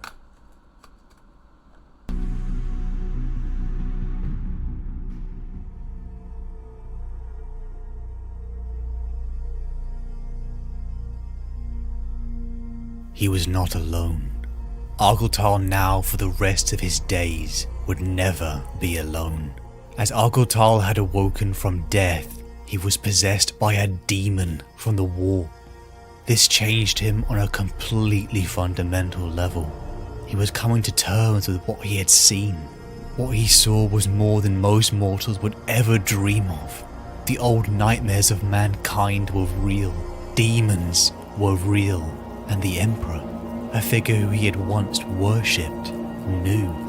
And he had hid this from humanity, taking its secrets for himself. This primordial truth was real, but Argel Tal didn't like it. Such as with the Cadian ritual using the blood sacrifice of his friend Vendatha. It doesn't matter that he doesn't like it. The fact is that he's loyal. He still believes in this truth. He has faith in this truth, as no matter how painful it may be, he is stuck, he's transfixed on it. Was the truth worth it? During Argel Tal and his brother's 7-month trudge back to real space from the Eye of Terror, the people they were before had died too. Since these demons had infested their bodies, the 100 word-bearers felt this hunger within them. They felt the desire to consume blood. After months, their numbers began to whittle down because they began to feast on each other. Argel Tal himself killed and drank his own friends till they were nothing but husks. Only less than half of their number remained. Lorgar rewarded these survivors, these sons who had endured more than any other.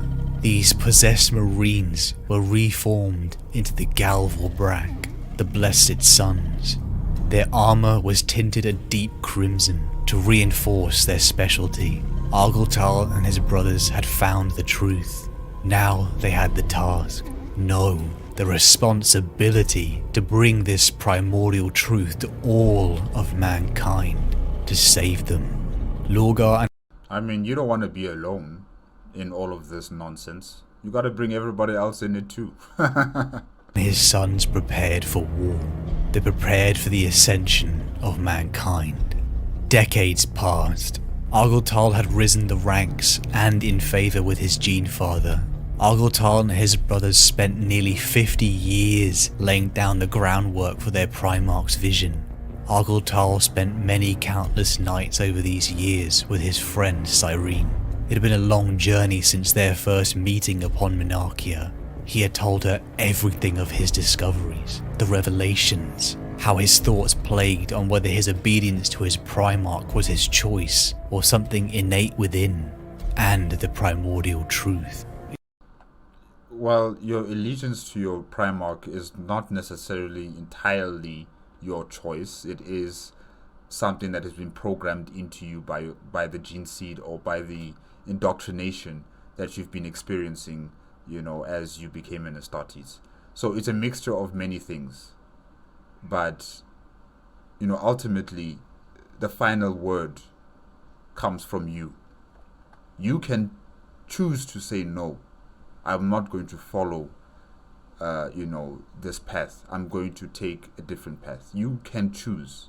Just like how you've chosen to stick with your Primarch. You've chosen to believe in the primordial truth. You've chosen to side with the Chaos Gods. And now you are here. All of your choices have brought you to this point. But like I said, the final word, still rests with you. You could have said no when Vandathra was staked. You could have said no when it came to your Primarch landing on Cadia and conversing with the people instead of bringing them into compliance. You could have said no, but you didn't. It was all heavy, but Argel Tal had a friend to help him carry these burdens. Argel Tal, his brothers and Cyrene, after decades, had become figures of reverence. Cyrene, the blind, blessed lady, and Argel Tal, the Crimson Lord, adorned in his unique armor. The word bearers were playing a long game of deception, and there was one that Argel Tal found the hardest to lie to: Aquilon. Yeah, he finds it hard, but he's quite good at it. He's very good at it. Their accompanying custodian captain, Argel Tal and Aquilon had bonded over training, even before Cadia, but after nearly 50 years this had blossomed into friendship. The custodian, who had fought like a lone pillar, had broken this barrier with the Crimson Lord.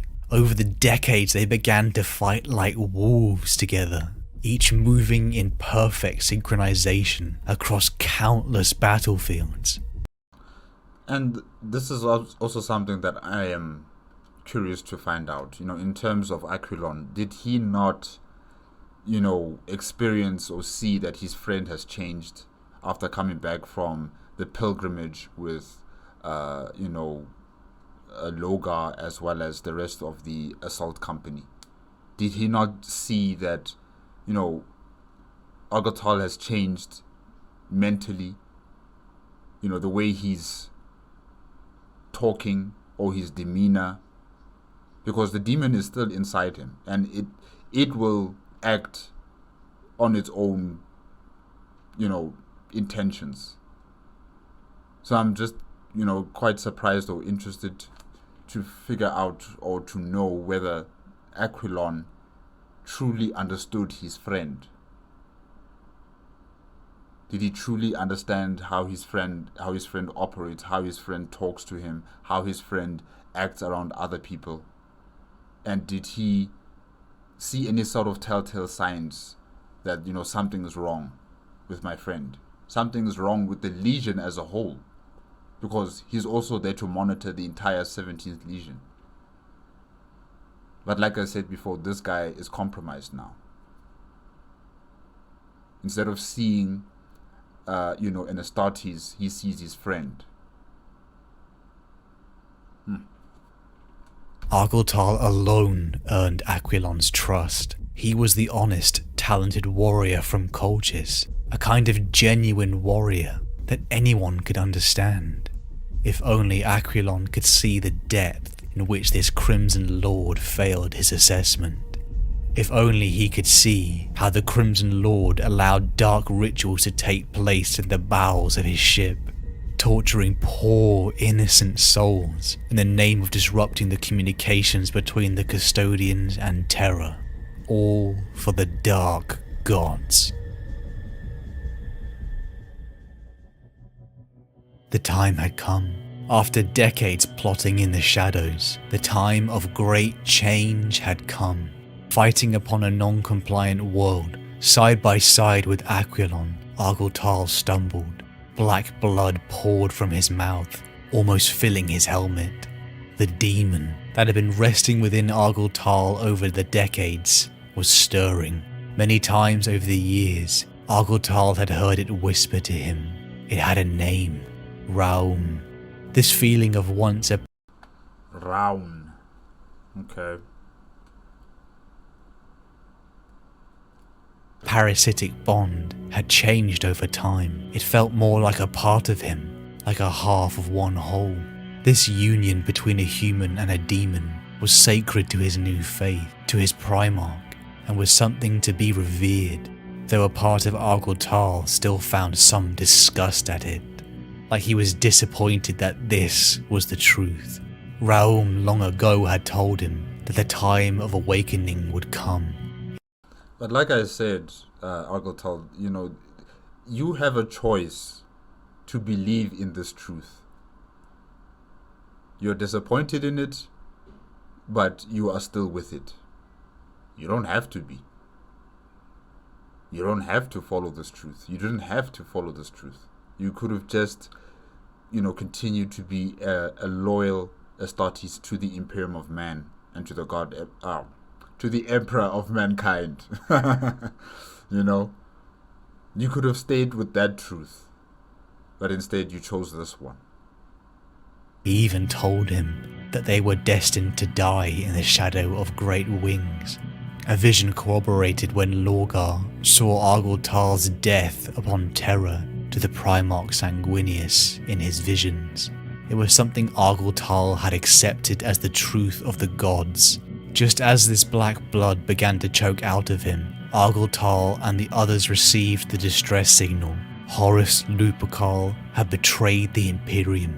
The War Master had rebelled.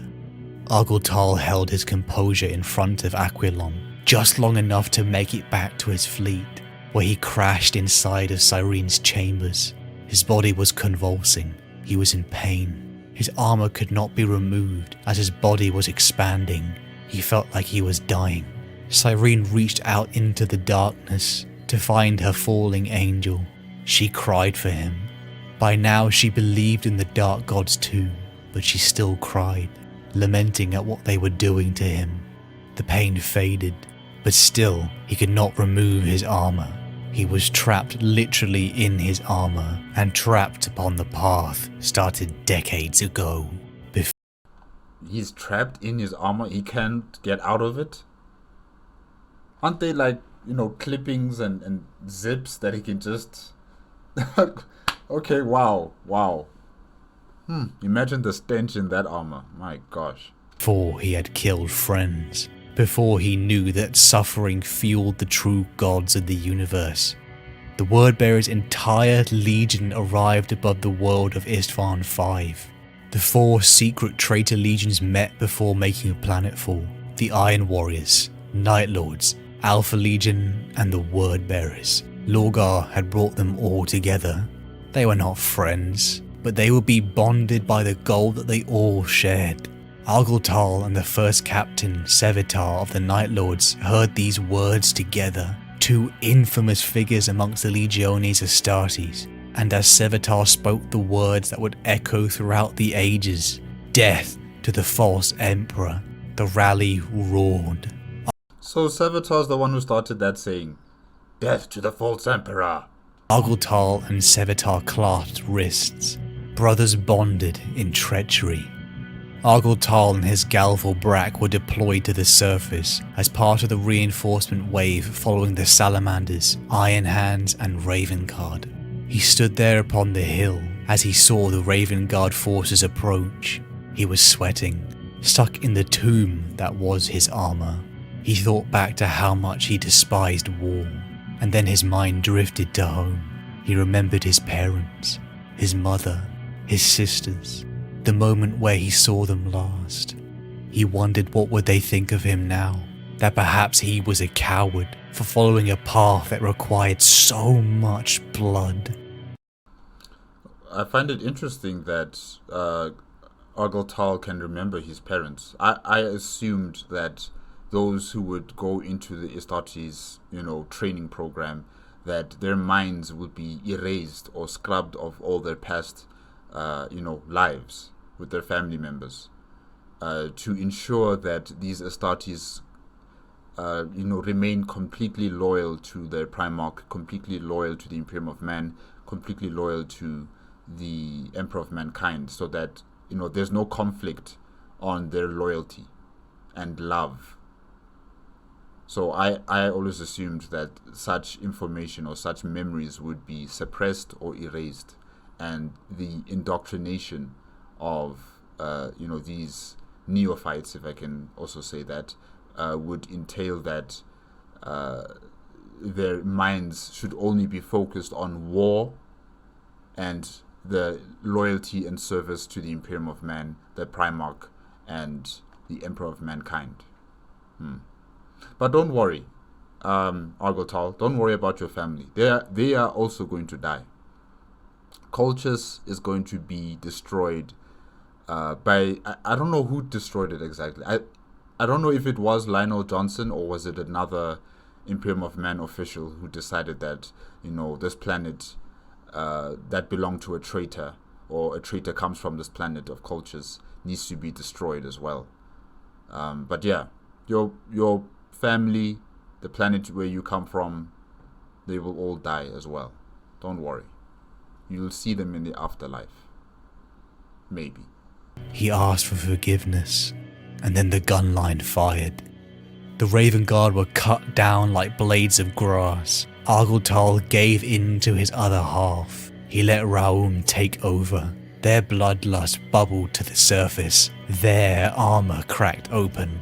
Claws and spikes jutted from there and the other Galval Brack's form. Their teeth enlarged. Argel Tal became a monster. The outside reflected the heart within. He began ripping through the ranks of his once legionary allies. This reminds me of Skyrim. When you obtain the ability to turn into a werewolf? Yeah. And, you have the claws, you have the large jaw or mouth with all those teeth, and then you would maw into someone, and you just see all that blood, and you're just killing that person and just drinking. Well, not necessarily drinking their blood, but, it's a mess.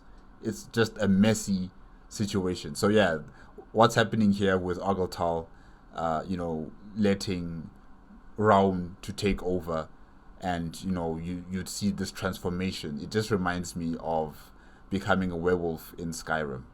Yeah. In one of the most brutal conflicts in all of the Imperium's history, Argel Tal and Raum slaughtered hundreds, gutting and feasting upon the dead, until finally the demon had been sated. Finally, Argel Tal's body shrunk down, and he was able to remove his helmet, breathing in the ash and air of betrayal.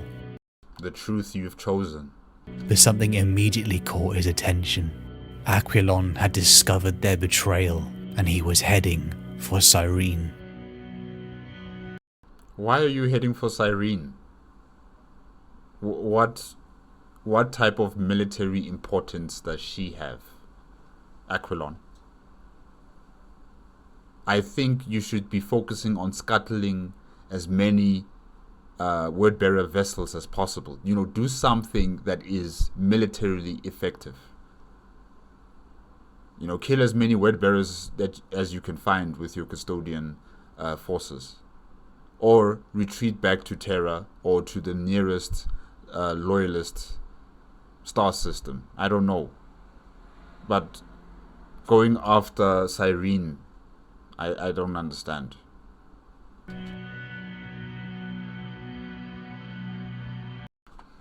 The Horus Heresy. Death to the false emperor!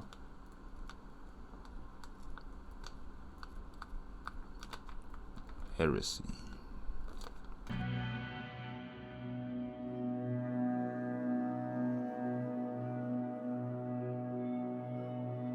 He killed her, the woman who had listened to the confessions of traitors for decades, keeping the dark truth secret.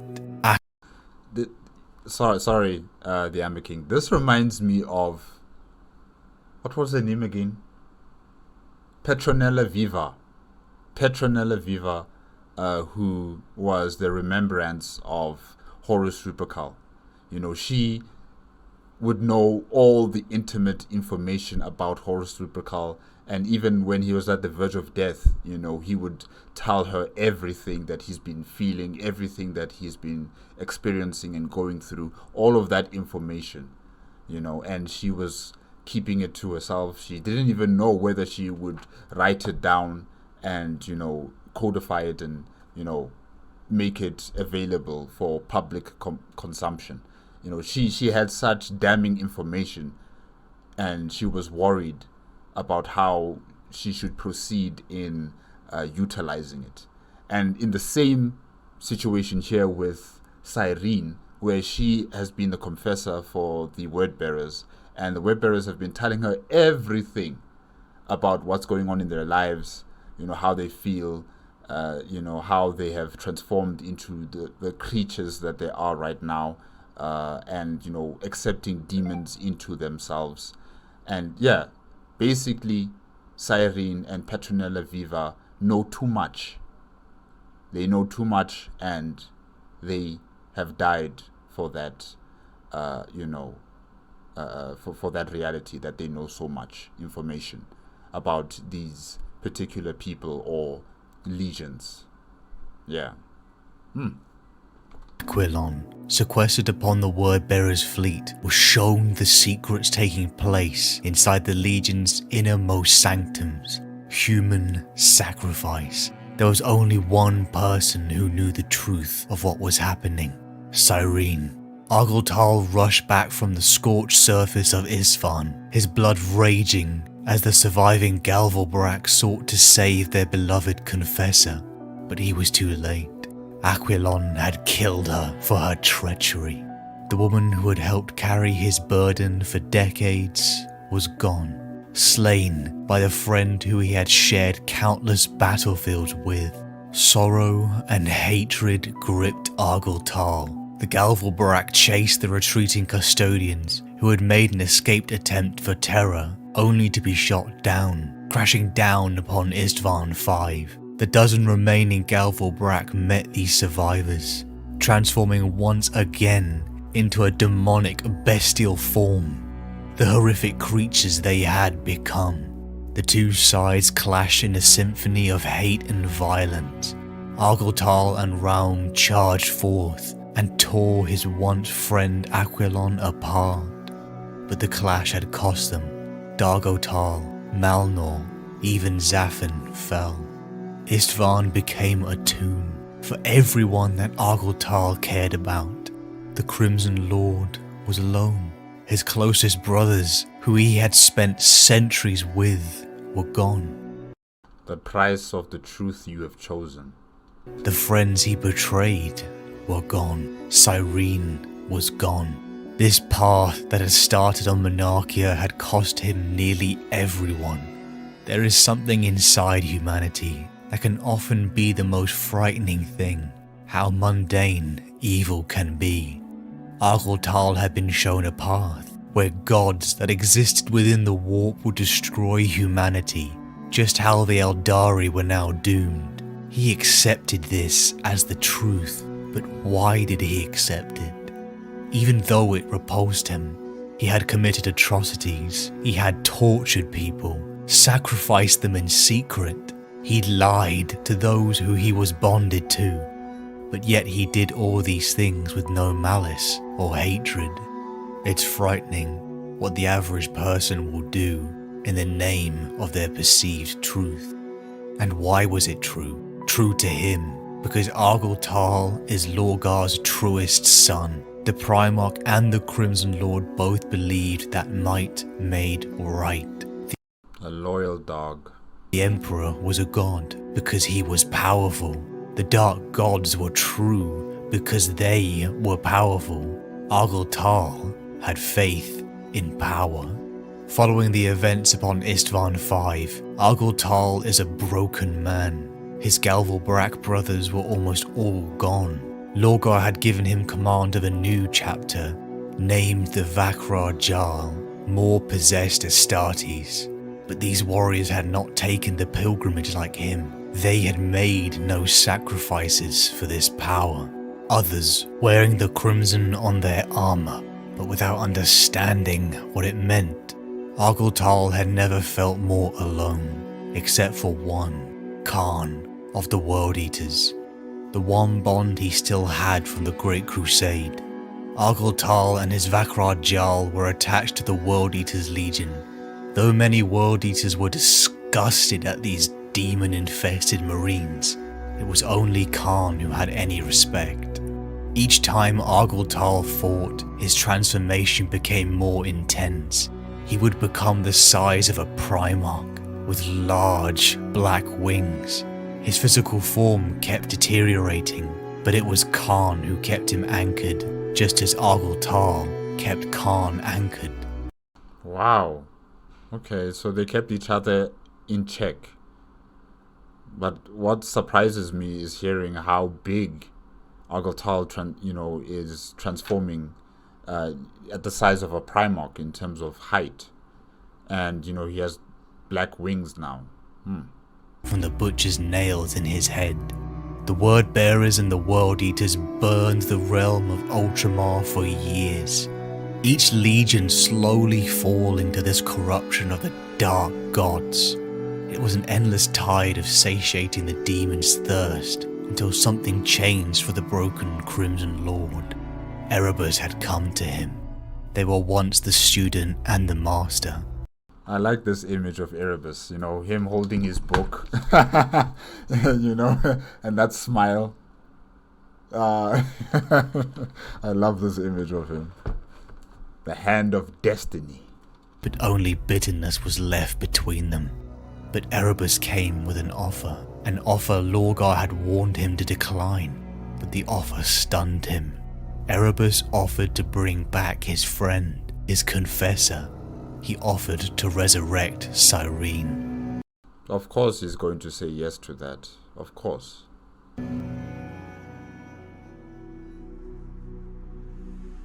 Brother, Khan spoke softly, so as not to interrupt the vileness taking place before him. He could hear drumming on the deck above and weeping from another chamber nearby. A plague on this wretched vessel, this ship of faithful damned. Argel Tal turned with a low thrum of active armor joints. His twin voices were pitched low, leaving his human voice almost as soft as the demon's whisper. What? Khan inclined his crested helm to the chanting beggars. Will they survive this ritual? He asked, his tone edged. The word-bearer looked back to the muttering choir. I don't know. You don't know or you don't care? Both. I don't care. Argel Tal admitted. You'd kill them to save her soul. Yes, definitely.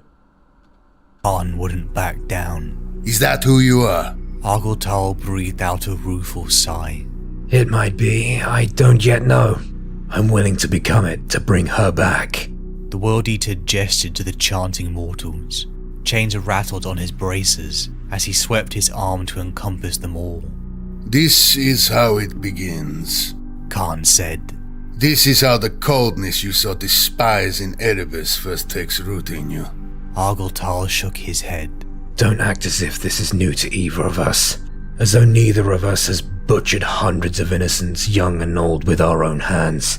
This isn't a game of selective morality, Khan. We slaughter the innocent and guilty alike, whether they hold lasguns, bolters, or cower in their homes holding only each other. True. Very true. I lost each time I killed civilians. Khan gritted his teeth. Lost to the nails. No, Khan. No. You have been butchering, destroying entire civilizations long before the nails were added. Long before. So no, we cannot just absolve you of everything else that you've done and say that, or should I say, blame it on the nails. We can't do that. We can't do that.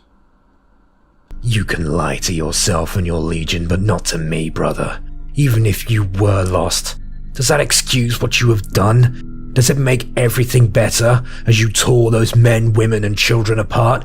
Did any of their screams even once turn to understanding smiles? Did they reach up during their own massacres to give you their blessings, forgiving you for the fact you can't control your own rage? Argel Tal looked back to the preparations as he continued. Argel Tal understands what he is. He understands what they are as Astartes. They have that power to decide who lives and who dies in no matter what fashion. And in this instance, the humans are being used as sacrificial, ritual lambs for resurrecting Cyrene. And really, he doesn't care.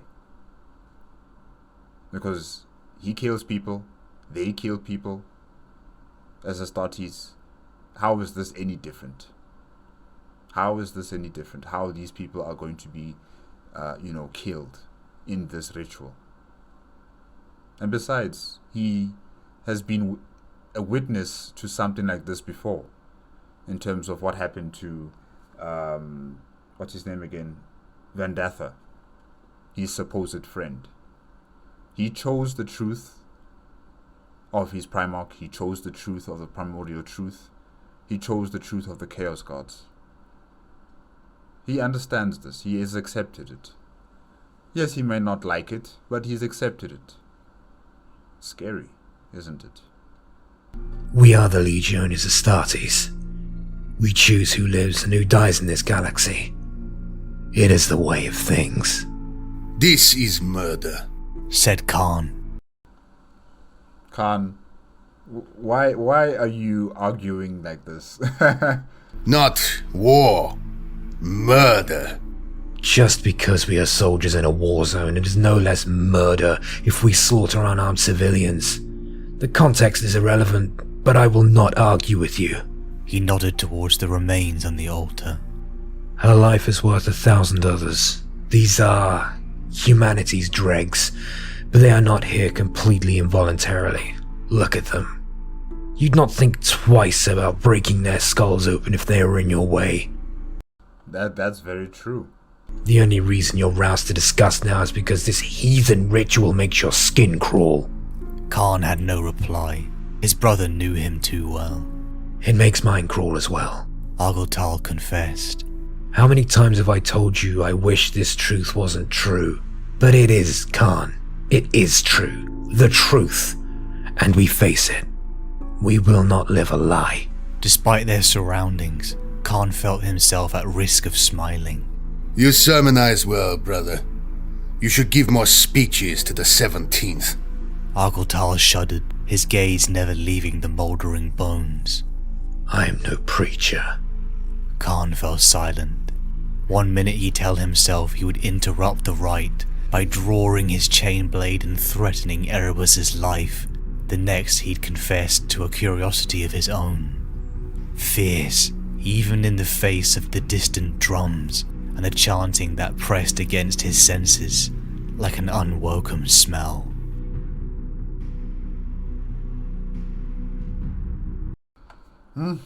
Wow. I wonder, when Cyrene has been resurrected, how will she feel about all of this? Will she be happy that she's back?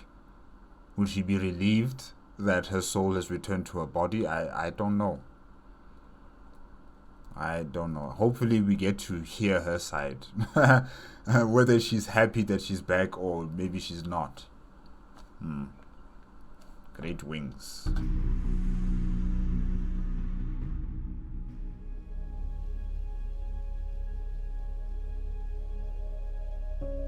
Humanity's weakest souls will always cling to the words, "I was just following orders."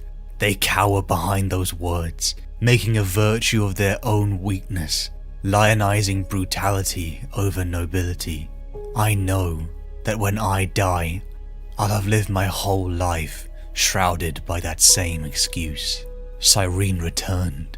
Erebus had found her soul within the warp and dragged her back to her decaying corpse in real space. Argel Tal was overjoyed. Wait, so she's like a zombie type of creature? Oh my gosh. He had lost so much, and with Cyrene's return, a piece of his humanity returned with it. Cyrene's resurrection also returned her sight. She saw Argel Tal for the first time in her life. Argel Tal's lesson from Istvaan had been that he could lose those he cared for at any moment, which is why Erebus's departing words caught his attention. The first chaplain told the Crimson Lord that his friend, his honor brother Khan's life was in danger and he would die on a world with grey skies. Argel Tal had once admired Erebus, until their feud with his destiny as a chaplain came between them. For a century since, it had been a distant dislike for each of them, but since the start of the heresy, all had come to see Erebus's conniving ways, but yet a part of him believed he was telling the truth. The fear of Erebus being right about Khan tapped right into his weakness. The heresy had raged on for years. It had been centuries for the boy born on Colchis, a boy raised in the beating sun of a desert world, to a quiet but loving family. He had been immersed in faith since his birth, until he was taken by his world's angels. Erebus took him to join the holy war of their god. Argel Tal was trained, he was educated, and he was cut open and augmented, enduring excruciating pain. He was told the Emperor was a god, that he was powerful beyond measure, and that he should worship him. Then the boy became a man. Argel Tal, the word bearer, Astarte of the chapter of the serrated sun. He began a journey of war. He fought terrifying Xenos and non-compliant human worlds over decades in countless battlefields. He had brothers who admired this honest, straightforward speaking Astarte, but then his world collapsed, when in the ashes of Monachia his god shamed him. His god told him his achievements, his mark of immortality in the galaxy was all for nothing. Cyrene was right. He was angry. He resented his god. The shame left a hole in his heart, one that was filled by a truth that disgusted him. The Chaos Gods.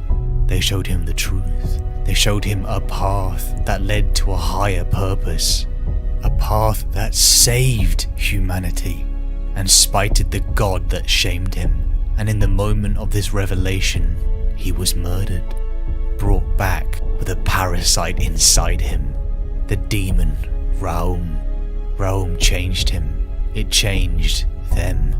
Argel Tal thirsted for blood, even killing a friend because of his thirst. When he returned to real space, he had to maintain a facade that burned at the core of this honest man. And then everything changed on Istvaan. He gave in to the demon, and the outside reflected the heart within. He became a monster, the first heretic. He lost nearly everyone he cared for on that world. He became walking dead, a husk of a man. Only a thread of the original man was still tethered to this world, with his bonds to Khan. With Cyrene's return, Argel Tal had learned to hold on to those he still had.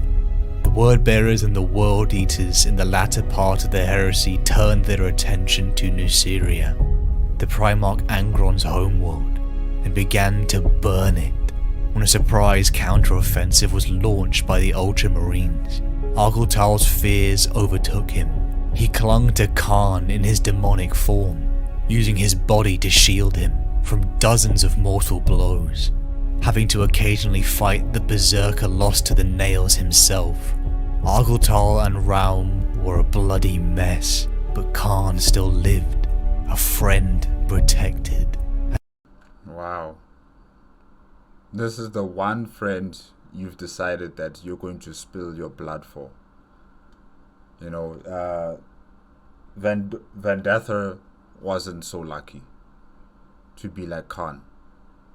You know, he was betrayed by you. He was backstabbed by you. And his body was then, you know, put on a spike for a ritual. But Khan, you would throw your entire body to defend him. Aquilon, he was killed by you.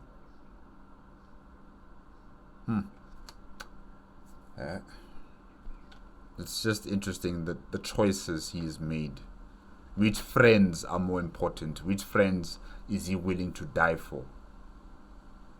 He wasn't willing to die for Vandatha. He wasn't willing to defend him from his Primarch. But here he is in his demon form, where the demon, I would assume, would just, try to kill Khan as well, purely out of self-defense, because Khan is also fighting against Raun because of the butcher's nails that are, pushing Khan to fight. But somehow, Argel Tal has been able to restrain the demon inside him from hurting his friend and focus only on defending his friend from, any opponents out there. At least now we know who's more important in your life. Which friends are really your friends, and which friends are just, just in name they are friends, but they're not really friends. And the custodians were not your friends. Yeah, you just knew them. You knew them quite well. As the battle died down, Argel Tal stood atop a crashed cruiser when his once master appeared from the shadows. Erebus approached.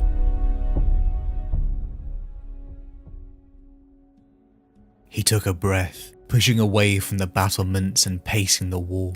Argel Tal's wings twitched and itched as Erebus walked away. He watched the legions fighting in the city below, driving back the Ultramarines, pushing them through the streets back to their landing sites. Argel Tal, Erebus said quietly. The inflection was strange. Despite saying the name, it didn't sound as if he was speaking to the other warrior. What? Kill him!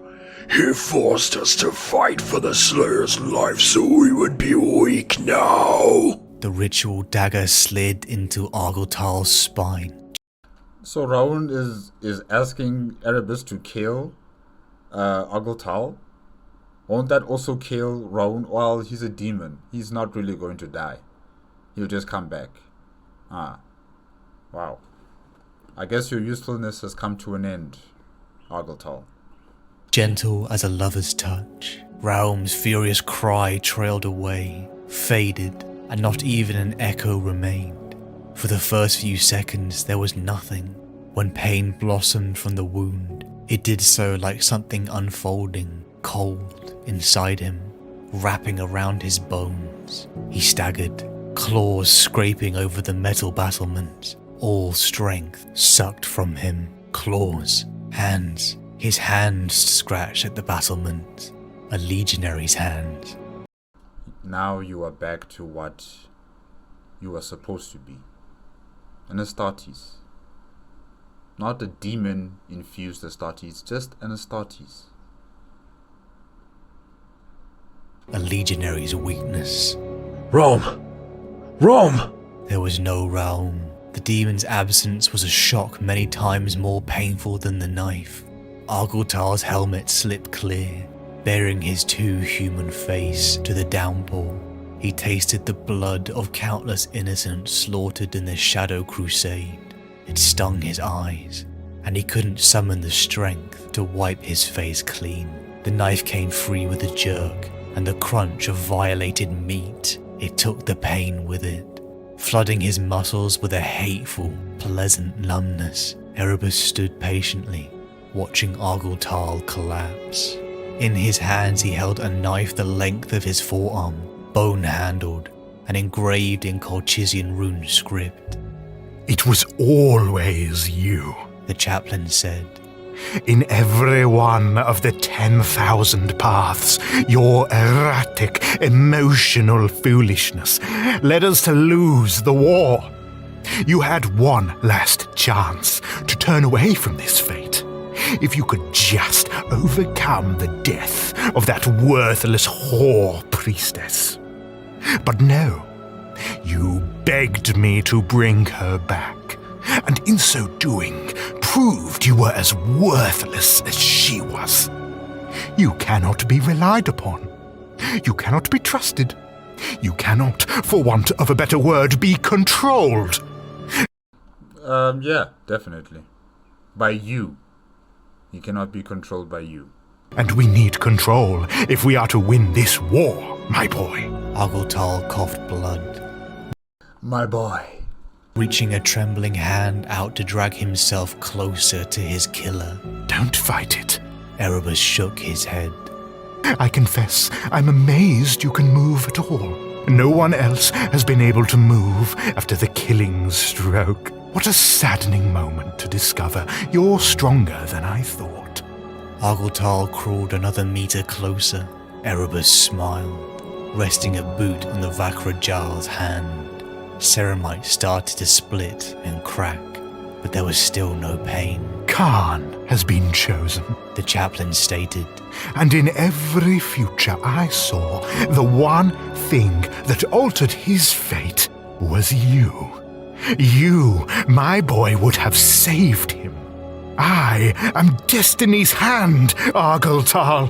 Can you even conceive of my role and responsibility? No, he cannot. No, he cannot. Nobody can.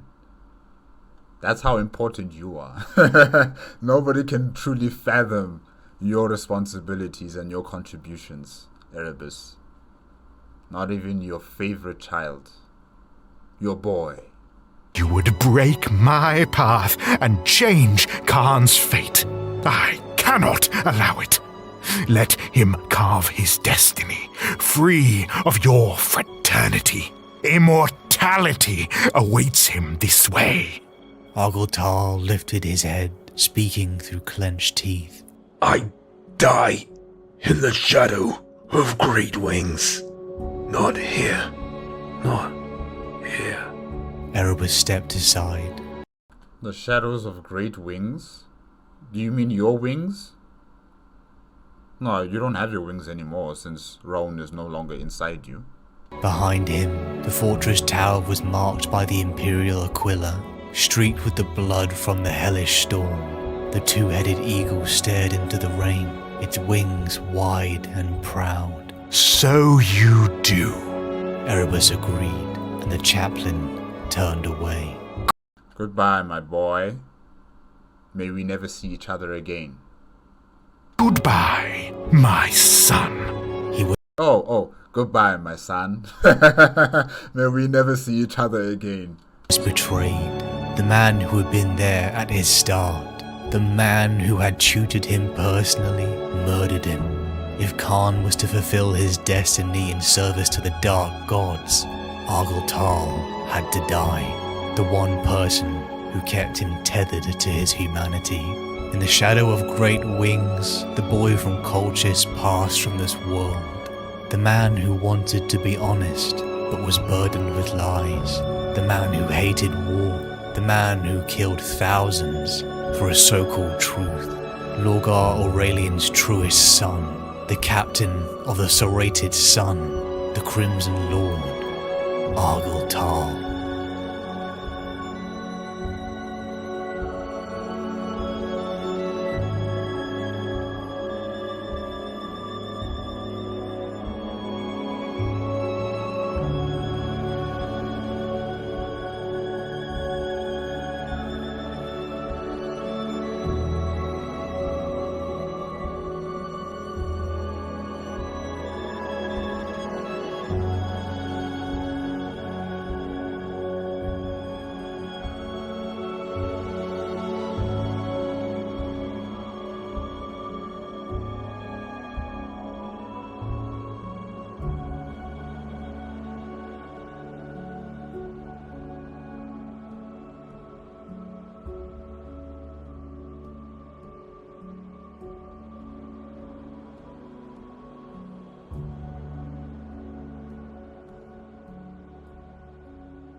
Yes, guys, that is it.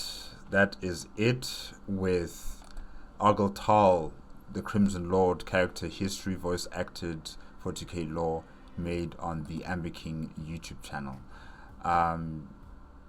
Erebus, the Hand of Destiny, has spoken. Your time on this plane of existence is over, Argel Tal. Your usefulness has come to an end. Now you're becoming more of a liability to the plans of chaos than an asset. You gotta go. You gotta go, my boy. You gotta go, my son. Hey, Erebus. Argel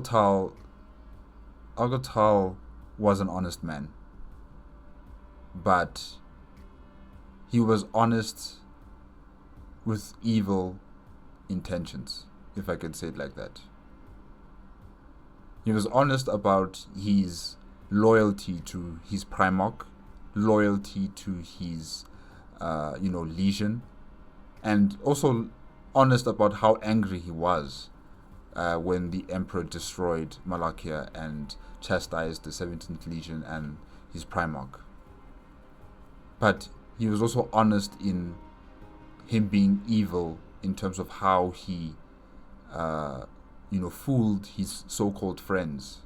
When you think about the custodians, how he also, tortured and killed people, all in the name of his new patron gods, the Chaos Gods. His honesty led him to a truth that he could not accept, but he did it anyways. Because he's loyal. He's loyal to his Primarch, he's loyal to his Legion, he's loyal to the Chaos Gods, because might is always right.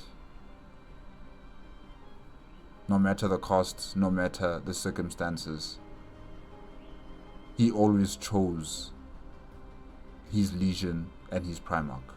Always. Even when an opportunity presented itself where he had to make a choice, whether he would be loyal to the Imperium of Man or he would be loyal to his Primarch, he chose his Primarch. He did not choose the custodian Vendatha. He did not choose to protect the Imperium of Man and to further the Imperium of Man in terms of the Great Crusade and bringing worlds into compliance. He chose his Primarch. Yes, he's honest about how he felt about that, but the fact of the matter is he still chose that path. He chose that truth. And he saw things that, an Astartes is not supposed to see, in terms of the primordial, not the primordial truth, but the demon. What was it called again? Angathal. Angathal showed him things that he was not meant to see. But instead of questioning, the motives of this demon, he accepted that truth without questioning it. He accepted it in his honest intention. And he died and, got resurrected back with a demon inside him. This is all on his account. This is not the influence of anyone else. This is just his decisions that he has made for himself. Like I said before, in the video, he could have defended his friend, Vendatha. He could have defended him. He could have sided with him. He could have made sure that, no harm would come to him, and he would also join the custodian in arresting his Primarch for what he is doing. But he can't do that because of his loyalty. So yeah, Argel Tal, you were useful. You were a useful pawn on the chessboard for your Primarch. You were a useful pawn for Erebus for some time. But now your usefulness has come to an end. And I don't even think Logar is going to bat an eye when he gets the reports stating that you have been killed. I don't think he's going to care. Nobody is going to care, really. The only person, yes, who's going to care is Khan. But otherwise, your legacy as the first heretic will be lost in obscurity. No one will remember you except for Khan. No one will remember your contributions to the Great Crusade because your entire legion are traitors, and any information pertaining to that legion will either be expunged or put into highly classified areas of the Imperium of Man and lost into time. But all that you have done in the service of either the Emperor of Mankind or the Chaos Gods will all be for naught. Yeah. This is where the truth that you have chosen has taken you. Wow. Alright guys, that is it with this traitor marine, the first heretic, Argel Tal. Thank you again to the Amber King, as well as to all the contributing voice actors in this video. It's been really entertaining to hear all the different voices, like Magnus, Cyrene, Logar, Khan, who else? Did I say Erebus? Yeah, also Erebus. It was also quite good and entertaining to hear the different voice actors contributing alongside with the Amber King. And yeah, it was really enjoyable. Thank you, the Amber King. Thank you to everybody else who contributed. Thank you also to Anthrax Scribe 2222 for the request. It's been good. Finally, getting to know this traitor marine Argel Tal. And yeah, that's it. Remember, if you want to check out the original video as well as the Amber King's YouTube channel, the links are going to be in the description below. If you like my reaction, please give me a like, comment, and subscribe to my channel. Click on the notification bell if you want to be up to date with my latest videos. And I'll see you guys in the next Warhammer 40k content reaction video. Yes, it's coming next. You'll probably see the card somewhere here. Yeah, okay. Bye-bye.